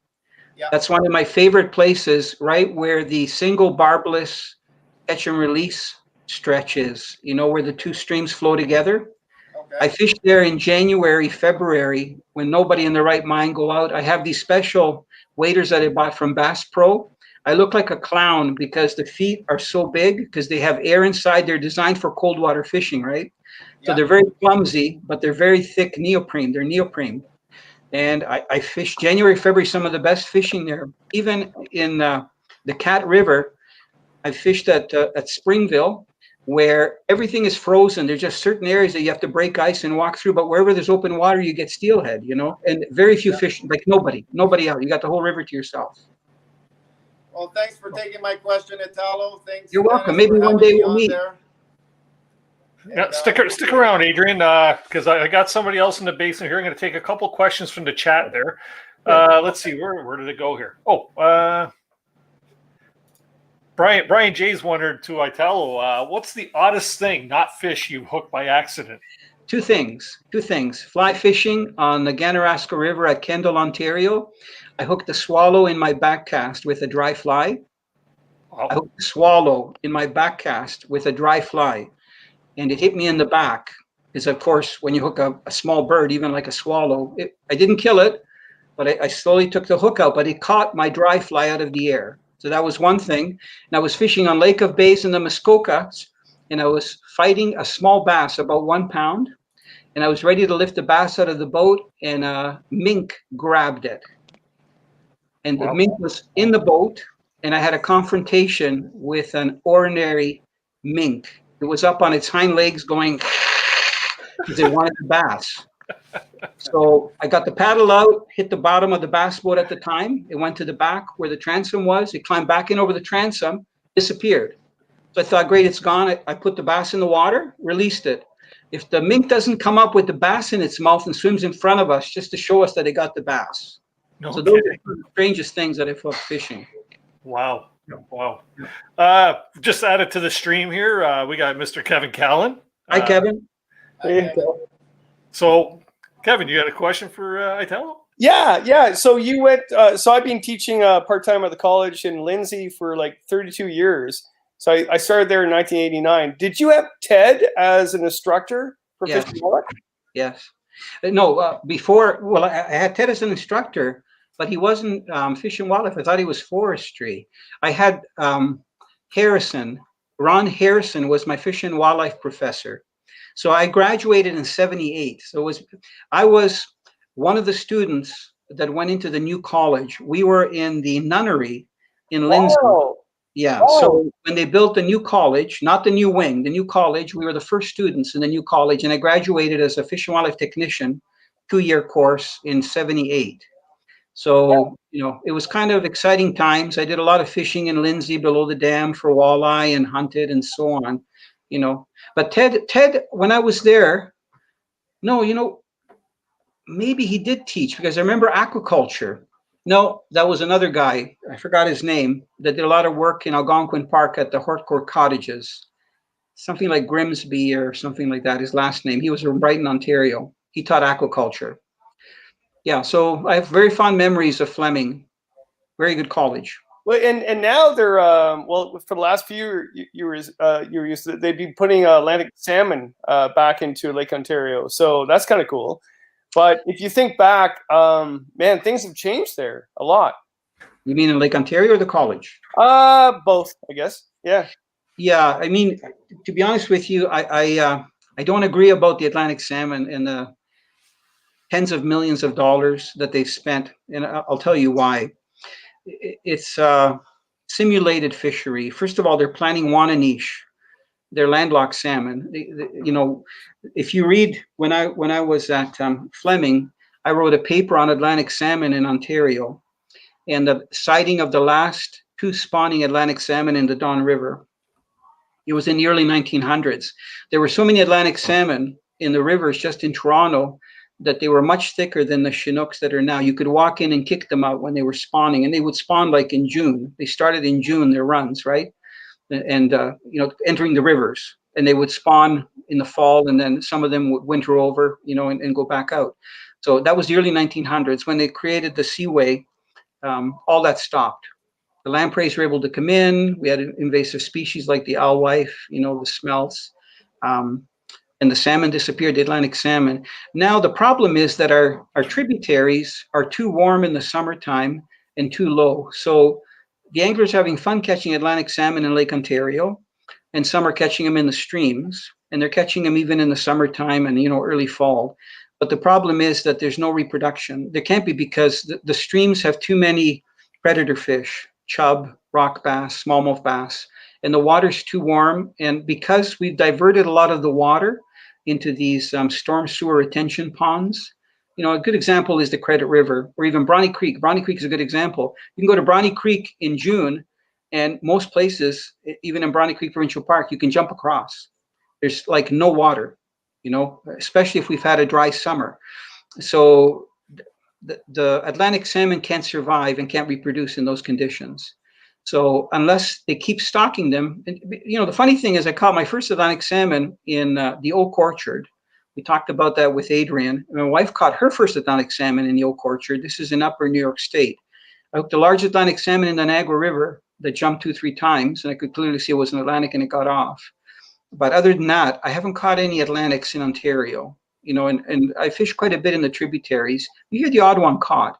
So I don't know what the success rate. And I've been to some of the rivers when they've released the Atlantics in the spring. So it's almost to me like the money that they invested in the Splake program.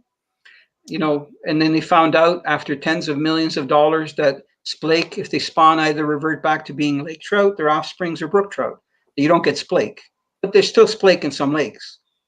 So I would rather they stocked and brought up the natural fish. Fish that I've seen disappear and become really in low numbers. One is suckers, white suckers. We do have sucker runs in the spring, but not like we used to. There aren't a lot of suckers anymore. I don't know why. So I don't know if you river fish or you go out. It used to be in the 70s and 80s and even 90s, there were a lot more suckers. If I wanted to do a sucker show, angling, I'd have a hard time. And I've only done one in 35 years, and it was on a Erie tributary, to find a spot where I can catch suckers just on a worm on the bottom because there's so few. So, and the same thing with bullhead catfish. For some reason, there used to be a lot of them. Now, the days are gone. People used to fill buckets, 5-gallon pails with bullhead catfish in the spring. And they do something called bobbing for them, which is a very special technique. Now you just hear very few people getting bullhead, So I'd rather they were trying to augment those natural fish populations and trying to introduce fish that we made disappear, in the early 1900s. That's all. That's what I got to say about that. That's a good answer. The one question I get a lot is, because I talk a lot about Algonquin Park and trout fishing on Algonquin, and I know you've done that. So I always have that one person comes up to me and says, well, I just, there's no fish in Algonquin. I can't catch anything. And it's because, trout are not easy to catch. So can you explain that? Because I've tried to explain that to people. I've at one point I said, you want me to just go and put the fish on the line for you? Or but timing, Kevin, to me is the most important, and especially for the trout species or char species. We both know that brook trout and lake trout are char. And in Algonquin Park, whether it's a big lake like Opiongo or some of the smaller lakes, like I mentioned, I was in like Little Dixon, Big Dixon, Lavier, any of the lakes, the best time to go is usually the long weekend in May. Sometimes the black flies are bad, sometimes they're not. But when the water's still cold, you don't want to go too early because then it's very miserable. And sometimes some of the lakes are frozen, you can't get across them. And I've been there like that, where I've had to drag a canoe across ice, across the lake to get to a very small opening. And we were limited to camp there and to fish there, and only had 50 yards of water to fish. And we still caught fish. So, you got to really experiment and watch the seasons and how things are going, or call somebody that knows what the conditions are. But to me, timing, especially for brook trout, brook trout are like catching panfish if it's the right timing, because they'll cruise the shorelines in the spring. You can catch them right from shore, just throw out a bobber and a worm, or you control for them, like I mentioned, or you can cast lures just along the shore. But if you go there after, when the water warms up, they start to go a little bit deeper and go away from the shorelines. And then you got to troll, like with this spoon and, worm or whatever you're using, rig or a streamer or that kind of stuff, to try to locate them. They're all over the place. Same thing with the lake trout. Early in the year, and the long weekend in May traditionally was when I would go up and even fish like around Bancroft or Apsley, Eels Creek, and go into the park at the south end. But I would never go midsummer because you'd have to use like wire line even to get the brook trout and fish deep, and you just have to cover water to get them. So to me, this timing thing is very good. In the fall, the season closes, early before the temperatures really drop in September. So really, you don't have the same quality of fishing as you do in the spring. So I'd say to people, you want to catch fish in Algonquin Park, especially lake trout or brook trout, go the long weekend in May and just fish the shorelines. Cast or fish from shore or troll the shorelines. You'll get fish. No problem. Is that usually just after ice out? No, the long weekend in May is usually a week or two after ice out. Okay. It depends on the year, but the way the weather's been going, the last 5 to 10 years, we haven't had the severe winters that we've had. So we can have lousy weather, but not frozen solid lakes that are late going out. Mhm. And this year they're predicting for a pretty mild winter. So it'll be interesting, to see what happens. Italo, if you look at what's going on now with going back to the days of you and your fishing shows, and we all would wake up Saturday morning and watch the fishing shows, to now that it's all sporadic and it's on social media, goods and bads. To us, we've maintained our ground. So to be honest with you, on the larger networks like the Sportsman's Channel, Canada, and on Wild TV, we get about, if I saw the last numbers, we get about 300,000 to 400,000 viewers a month. So this is a month tally. So the shows are 3 to 5 times a week on both those networks, and they Wild TV has about 1 million subscribers. Sportsman's Channel Canada about 800,000, and these are passionate anglers, right? And then on the smaller stations like all of the CKCO in Kingston, the CHEX, and Thunder Bay and Yes TV, the audiences on a Saturday morning is anywhere from 1,000 to 5,000. So we still have a lot of people that watch the shows.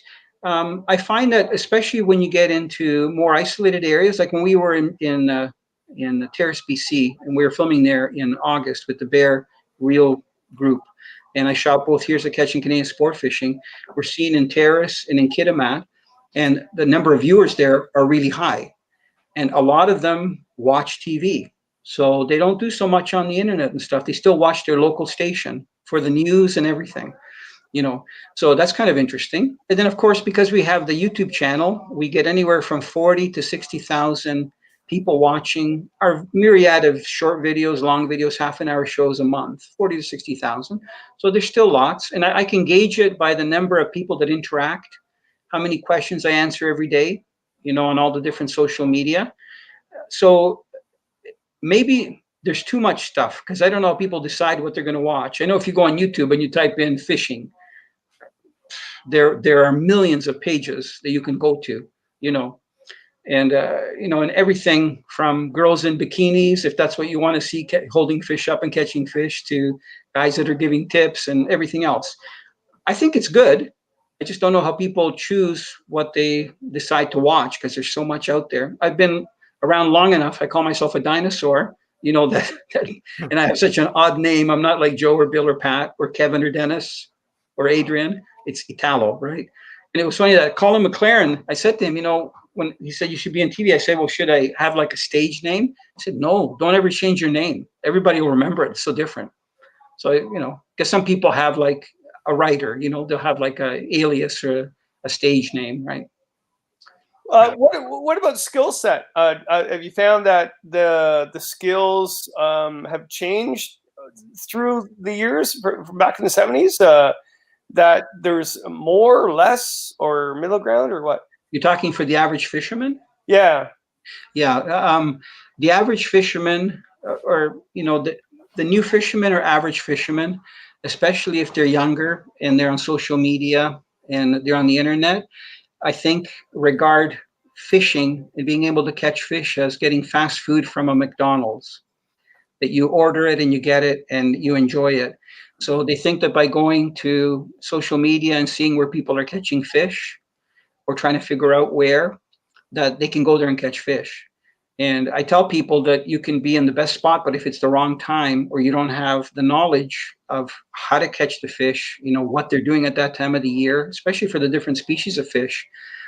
I said earlier that 10% of the fishermen catch 90% of the fish consistently. Those 10% are the ones that can target species, and they can go out and get a bunch of bass, or they can go out and get a bunch of walleye, or get a bunch of steelhead, or go to the park and get as many brook trout as they want. That's 10% of the fishermen of the 100%. 90% are struggling. They're the ones that go, or Algonquin Park, I can't catch any fish up there. Maybe they've seen posts about people catching brook trout, up to 4 or 5 pounds in Algonquin Park, or lake trout. But that you can know the lake, but if you don't know the techniques and their fish movement, you have to know. It really helps to have an understanding that goes beyond just what you see on social media.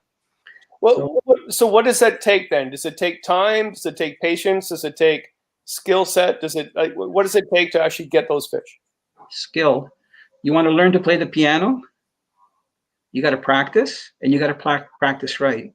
Reminds me of what's Liam Neeson, in Taken.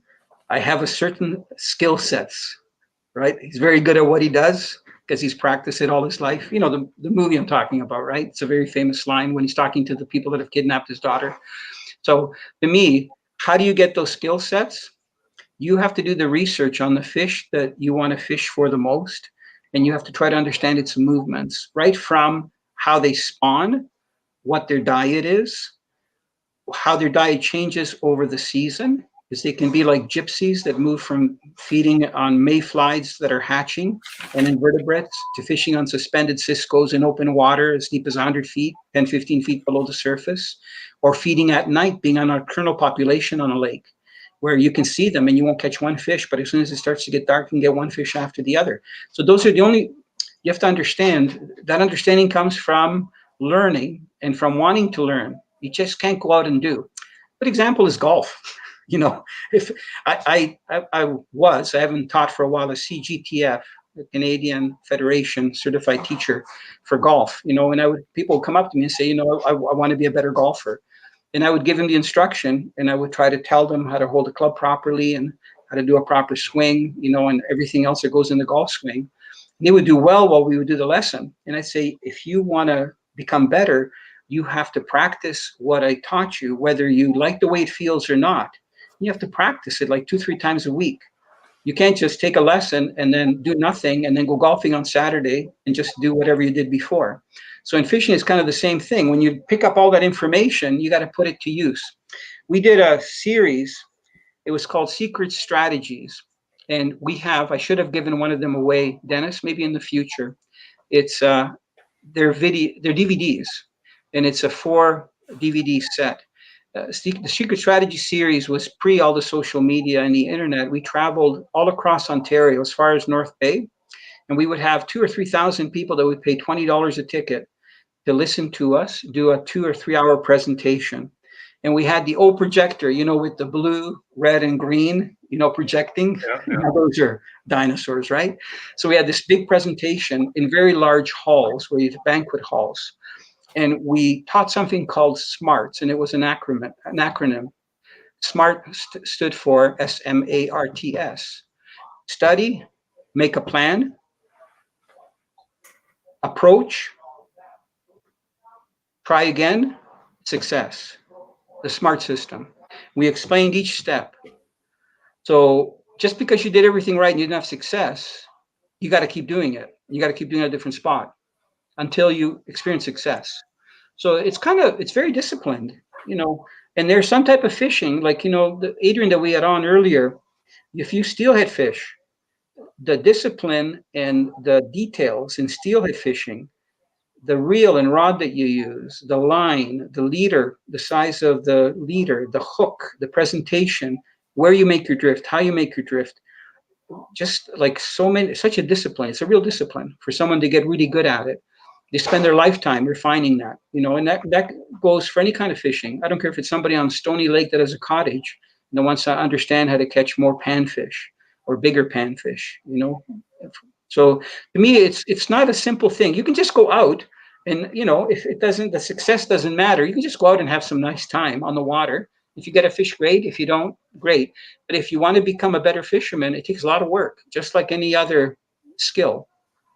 Well, what about so many questions for you, sorry, but what about advice from like the newcomers? Like I know Jonathan's online right now, Backcountry Angling Ontario. Yep. And I mean, he's not a newcomer, but he's got a big YouTube following, and he's been fishing for a long time. He actually went to Sanford Fleming College, where you went, not when it was a nunnery. My Lord, man, you're old. And he's on the show next week. Oh, really? Oh, yes. Okay, great. That's fantastic. So what would you give him for advice? Like, he's got a show now on YouTube, not TV. Yep. YouTube. He's got a following. He's showing how to fish, how to canoe, whatever. What would you say to him, goods, bads, and uglies of what would happen the next 10 years? You mean for fishing? No, for changing the world, inspiring anglers to go out there, to things like that. Anglers, our TV series hasn't changed much. It's become refined, but we try to give a lot of information on the number one question that people ask me is where, even now, where can I get walleyes casting from shore? They have a pretty good idea that walleyes migrate to shallow water in the fall time as they do in the spring. Where can I catch crappie? I like to eat crappie. So that's the first question that I'm asked. The second one is how. So to me, I would encourage him to not just show how fun fishing is there's billions of things on the internet of how much fun fishing is, but to try to share information. I find that you can't have too basic of information for anglers. Some of the questions that I get are still like, what knot should I be using? Should I be using a leader, a wire leader or not? It's very simple questions, but they're very important questions. So to me, the tip part, what's kept us thriving for 35 years and even producing a second show, my tips in that show are more of the Food Network quality, because like Anthony Bourdain, we have close-ups and slow motion of seasoning fish and whatever recipes we're doing, our sashimi and stuff. So that's a different kind of series. But for Canadian sport fishing, it's always been education. So to me, one challenge that he has, and we all have, in a way I'm thankful that I'm going to be turning 64 this December. One challenge that we have is that every year there's less and less people fishing, especially in Ontario. We're losing our fishermen every year. Many of our fishermen are immigrants that come to Canada, and they're older. The young people are too busy. Their families are breaking up. The days are gone of a grandfather or a dad taking their kids fishing. It's the minority now. It used to be the tent trailers and camping and having fun and getting kids hooked on fishing when they were little, when there was no internet or no games that they could play, electronic games. Now, I'm not, I know you're the choir, I don't have to preach to you, but kids are so used to all of the social media and interaction, not even personal action or outdoor action, interaction with other kids, playing road hockey. When was the last time you see somebody playing road hockey? And that's all we used to do when we were younger. Bicycle riding, skateboarding, playing tennis, whatever. So there's a problem, a challenge, because less people are fishing. And a lot of the younger audience, they're not enjoying the outdoors because they're caught up with all this internet stuff and social media and stuff. And the government, I work very closely with the MNR, and we did for years a kids fishing program to try to get, actually developed a program for the MNR called Learn to Fish. The name, everything, the concept of it, and them going around with the trailer and trying to get kids into fishing in provincial parks and having the rods and stuff supplied. It's almost like it seems to be a lost battle. They're fighting it, but I don't think you can grow the number of anglers. So that's a sad thing, that we've got less people fishing every year. But you've got all more fish for us. More fish. Well, yeah, and all these fishing shows. It's like funny. Look, people are cooking less than ever, even with COVID. They're ordering Uber Eats and all that stuff, but there's more cooking shows than there's ever been in history. But people are cooking less than ever. So what have we become? You watch these great cooking shows and you order out. You order your wings or your pizza or whatever. So I don't know. Things are really weird, and not just because of COVID. That's just the way it's been developing. Oh. Yeah, I know, you're speechless. I got a question here from Brian J. And this is a question that you could really touch on, Italo. Is one-piece rods really more sensitive for jigging? One-piece rods aren't more sensitive for jigging, Brian. They're stronger and they have a better curvature when you're fighting a fish, because there's no connection. There's no weak point in the blank. Some of the best rods, even for casting and using their spine. And if you look on some of my Facebook pictures, you'll see my casts from a very good photographer, Brad Wood Photography, where my rod is totally loaded like in a golf swing. You can see the arch in the rod in the back cast and the release at the maximum point. So if you have a one-piece rod that has that's a slightly stiffer rod, not an ultralight rod, you can cast better, and you can not necessarily feel more. A two-piece rod has just the same feeling if it's the same action or the same tip, like if it's a fast tip or a medium tip.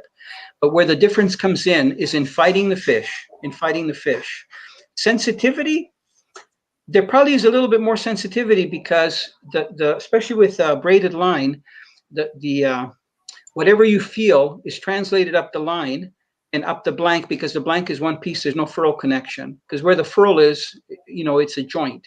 So it's not as clean as conducting as being one complete furl. So the only problem with one-piece rods, I drive a Volkswagen Golf, and I also drive a Dodge 2500. And I can put the rods in the boat, and I can put the rods on a trailer in the back of the truck.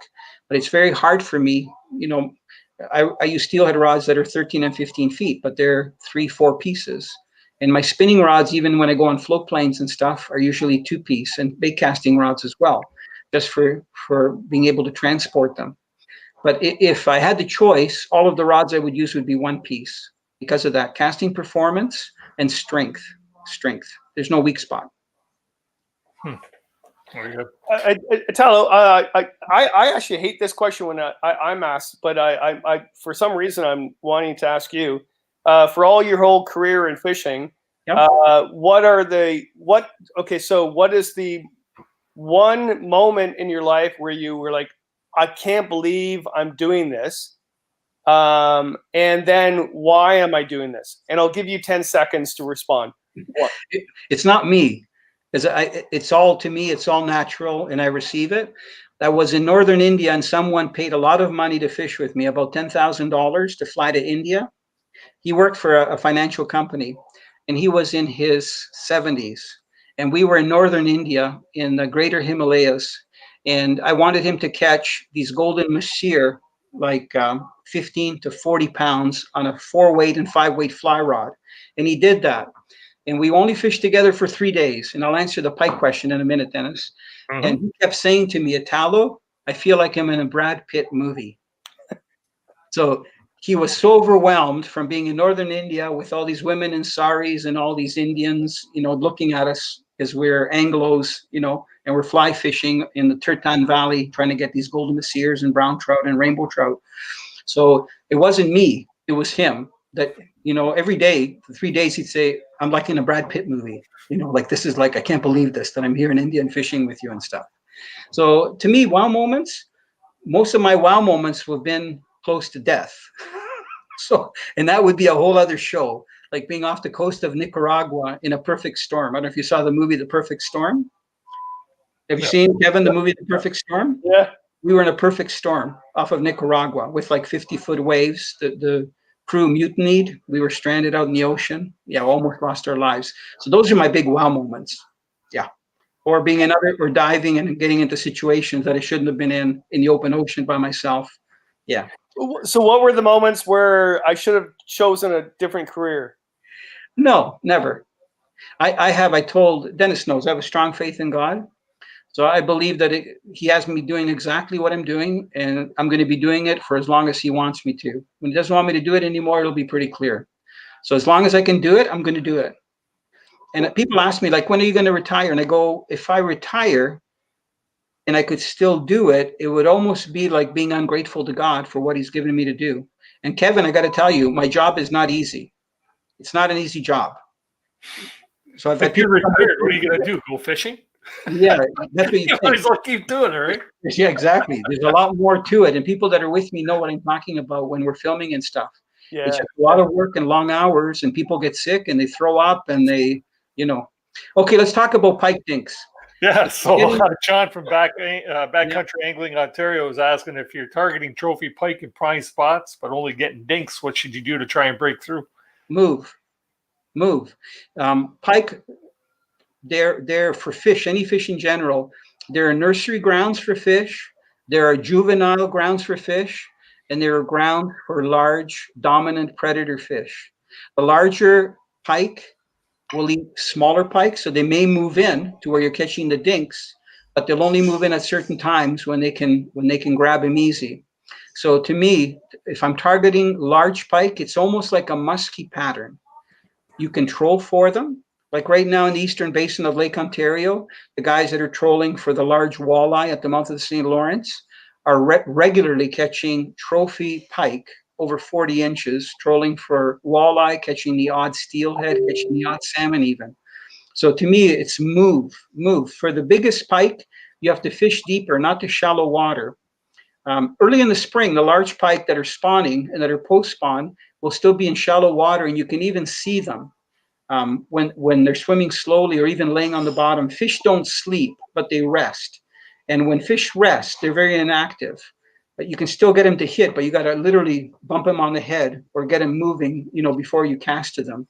And I could tell you stories about that, waking them up with motors and throwing rocks at pike that are inactive that I've seen other people do and stuff, and then catching them to actually strike spoons and stuff. But I would say if you want to stop catching dinks, you got to fish an area that doesn't have small fish. You're going to fish a long time to try to get a larger fish. When I say larger fish, even one over 30 inches. And that's by no means a trophy. To me, a trophy northern is over 40 inches when you get into the 40. The largest pike that we landed in the show was 55 inches, and it was caught a Bolton Lake. And I've never heard of anybody or seen anybody get that big of a pike. And that was caught just before dark in a bay where there were smaller pike, and we believe that big pike was coming in to feed on one of the smaller pike. Maybe 35 pounds. We didn't weigh it. We took quick pictures, very hard to hold up, and then released it. So to me, if big fish have big fish patterns, they don't eat a lot of small food because they don't want to waste energy. They eat a big meal like a large muskie, and then sometimes they take 3-4 days to digest it, and they won't feed, and then they'll feed again after it's digested. So even like try getting a large muskie, very difficult. You can get smaller muskies, but you want to get a muskie that is over 40 pounds. When we're getting up to that 60-inch range, you have a hard time because they're very unpredictable for feeding, and they'll eat a 3-4 pound bass or a 3-4 pound walleye or a 3-4 pound carp and take time to digest it. They won't feed again until they're ready to. Wow, incredible. So thanks, John, for that question. Happy birthday, by the way, John. You look pretty good for a 53-year-old. Only kidding. Hey, everybody in the chat, throw some birthday wishes John's way. He's taking the time to be with us tonight, so he's worthy of some birthday wishes. Okay. You know what? Funny you mentioned about a pike eating pike, right? Somebody that you're familiar with too. He's a friend of Jeff's and a friend of mine, Rick. You're probably familiar with young Rick there. Yep. He was on a canoe trip with us one year, and from shore he caught a nice pike. Probably had to be maybe 30-inch pike, right? And as he reeled it up on shore, the thing spit out a pike that had to be 14 inches long. Yeah. So he caught 2 pike in one. It didn't come out like a hot dog or a trumpet out of his yapper, right? And on the same trip, he turned around and he caught about, I think it was a 43-inch pike he caught in front of my canoe. That's a nice pike. So the thing about E06, about pike and muskie, one of the challenges, especially in rearing them in hatcheries, if you don't have enough food for pike or muskie when they're growing, they'll cannibalize each other. So you might go, okay, they cannibalize each other, but you have to understand that a fish will eat a fish its own size if it's starving. Yeah. So this is one of the main problems for muskie and pike when they're rearing them in different stages before they're released. So it just goes to show you, and every once in a while, and I've seen fish on lakes too, muskie with a muskie in their throat that there's no way they could swallow, like a 42-inch muskie with about a 26, 28-inch muskie and only the head in their mouth, and then they can't breathe anymore because water doesn't pass over their gills, and they just both die. So that just tells you, that's why, especially muskie fishermen, not so much pike, use very large baits. I think sometimes the baits are overkill, like you get, your shoulder goes out from casting these big plugs if you're casting and retrieving big suics and all these, bullheads and stuff that they cast. But they will hit. They won't hesitate at hitting something quite large to eat, So again, those are the larger fish. In the springtime, those larger fish are shallow because they finish spawning and they feed quite heavily. A lot of times you can visually cast to them. But later on in the year, when you catch small pike, you're usually in either juvenile or small waters where nursery, I call it nursery grounds. So those aren't the spots to look for big northerns later in the year after spawning. You have to look for them off of larger weed beds in open water, where you actually catch other fish like walleye or bass, because the larger pike, that's what they're going to be feeding on. They're not feeding on small minnows. They'll hit a jig. You might catch a big pike, like a 40-incher on a jig incidentally when you're fishing for walleye, but they're there really to try to get a walleye or a bass. Very interesting. Yeah. Just want to throw this out there too. I know Kevin's probably got a couple more questions too. To anybody in the chat, if you have any more questions for Italo, please do put them in now, because we're nearing 8 or 9 o'clock, which will be the time we'll be pulling the plug on tonight's show. So if you have any questions, get them in the chat there. We'll make sure we try to get them answered. And over to you, Kevin. Yes. Italo, this is not really significant to you, but it is to do with Dennis's show. So there is a regular person. He's not on tonight. Pine Martin. He's on all the time, and he can't catch a fish worth nothing. Like, and I've been to the lakes that he's been, and I've caught tons of bass and walleye. Can you inspire him somehow? Can you give him a virtual hug and say it's going to be okay? Is he even in the chat tonight? No, he's not. No? I don't think he is. Take him to a stock trout pond. Okay, that's kind of cheating though, isn't it, Tom? No, have him enjoy the thrill of catching some fish. Take him to, I don't know where there's one around here, but there's ponds that you can go in and you pay whatever for the fish, just so you can have some fun catching fish. Or take him for panfish, where you can catch, panfish. Why are you laughing? Or take him for bass. Look, just drag it. This is a running joke I tell between Kevin and Martin. They're always Martin is very. He's a very skilled outdoors person, amazing. But he's been to lakes that I've been, and he's went out fishing and caught nothing. And I've caught like monster fish off the same campsite. So I'm thinking, what is he doing wrong? What is he doing wrong? Lots of things he could be doing different than you. Why don't you take him out and show him exactly what you're doing? Okay, but wouldn't that be against the rules? Not at all. It's good to mentor other fishermen. I've had mentors in my life that have taught me, from all the different fish species, and some that still do. I learned stuff from them. They don't intentionally mentor me, but I'm like a vacuum. I try to listen, especially now that I'm doing a lot of fishing in Florida and offshore for fish species that I didn't really target before. They're very specific things that I've learned from other fishermen. I got to give them the credit, and there's nothing wrong with that. I think it's good to share. Yeah. No, that's a solid answer. That's great. Yeah. Yeah. So Dan Maylot's asking, what's a good species of fish for a beginner to start studying how to fish? Bass is a good species. I don't know if Daniel is in Southern Ontario. He is. So, actually, him and I did a canoe trip this year together. Okay. Yeah. So, bass is a good species. And whether you're up north or down south, tubes work anywhere for smallmouth bass, especially if it's nice weather in the summertime. And you can't fish a tube wrong. You just drag it. You drag it along the bottom. Whether you pull it with the canoe or you cast and retrieve it. And when a bass gets it in its mouth, it usually holds onto it, even tries to swallow it. So if you don't set the hook, within a few seconds, sometimes they swallow the tube pretty deep. You guys probably know that. So to me, a smallmouth bass fishing, not largemouth, because largemouth can be in shallower water, weeds, and more affected by cold fronts. But smallmouth, even now, if you go out, like Lake Erie, like you went out but not as far, and you fish some of the shoals in 15 to 25 feet of water, and just drag a tube, you should be able to hook a bass, even if you've never fished before. So it's a good beginner fish. And the other ones are panfish. I learned to fish primarily trout fishing when I was young. But then when I started warm water fish fishing, I fished in Lake Scugog just from the Highway 7A culverts. And I started with the sunfishes, the bluegills, the pumpkin seeds, the odd perch, some bullhead. And they were just fishing from shore and fishing with a worm and a hook, with a bobber or on the bottom. So that's a good start. And there's many places where you can do that. Most of the tributaries that go into Lake Ontario, even in the GTA, you can put a canoe or kayak in and fish the lower sections and catch all those different species of warm water fish from spring on after the season opens. In the marsh areas, they're all good spots to fish. And you can cast lures too for pike and bass and stuff, but the panfish are everywhere. Anywhere where they have got some habitat in the Great Lakes. Very cool. Yeah. Good stuff.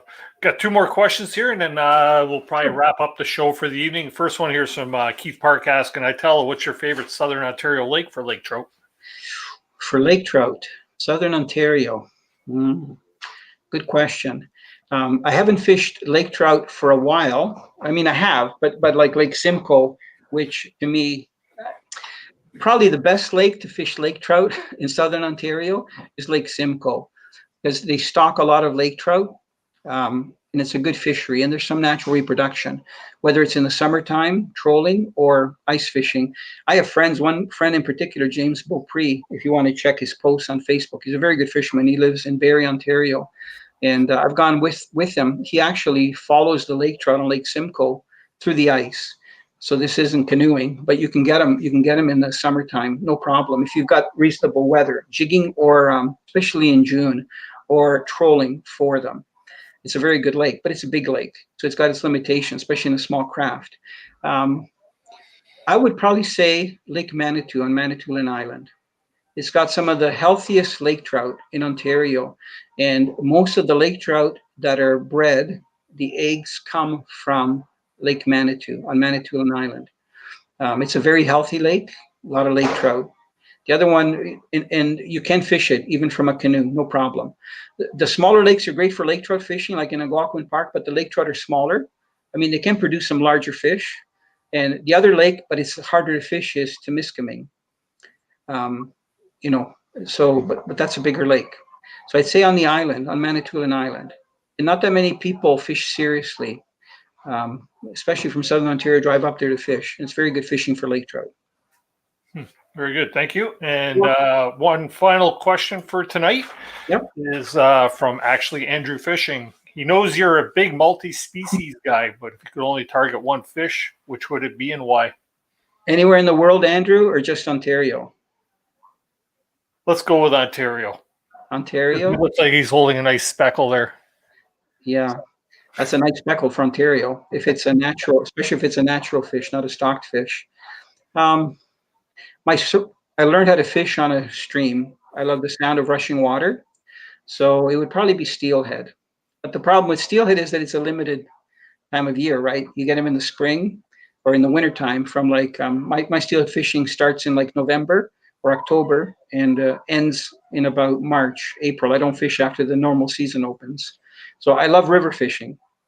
So I find it very challenging, still do, because there's so many variables with water clarity and, fish being present or not when they start to run and so on. So my first love was fast water, and it probably still is. That's why I go to BC pretty well every year to fish some of the big rivers for steelhead, salmon. So I would have to say steelhead, even though in Ontario, there's this big, argument between fishermen. They call them steelhead. They are steelhead stock, but once you put them in fresh water, they can't go to the ocean. So they're not anadromous anymore. So some people call them rainbows. So what are they? A steelhead is a sea running rainbow. So, but when they're in the Great Lakes, they can't go to salt water. So are they still a steelhead or are they a rainbow now?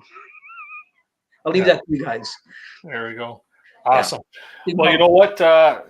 We can go on all night. You can talk fishing all night, but I just want to thank you, Italo, for spending your Tuesday evening with us, man.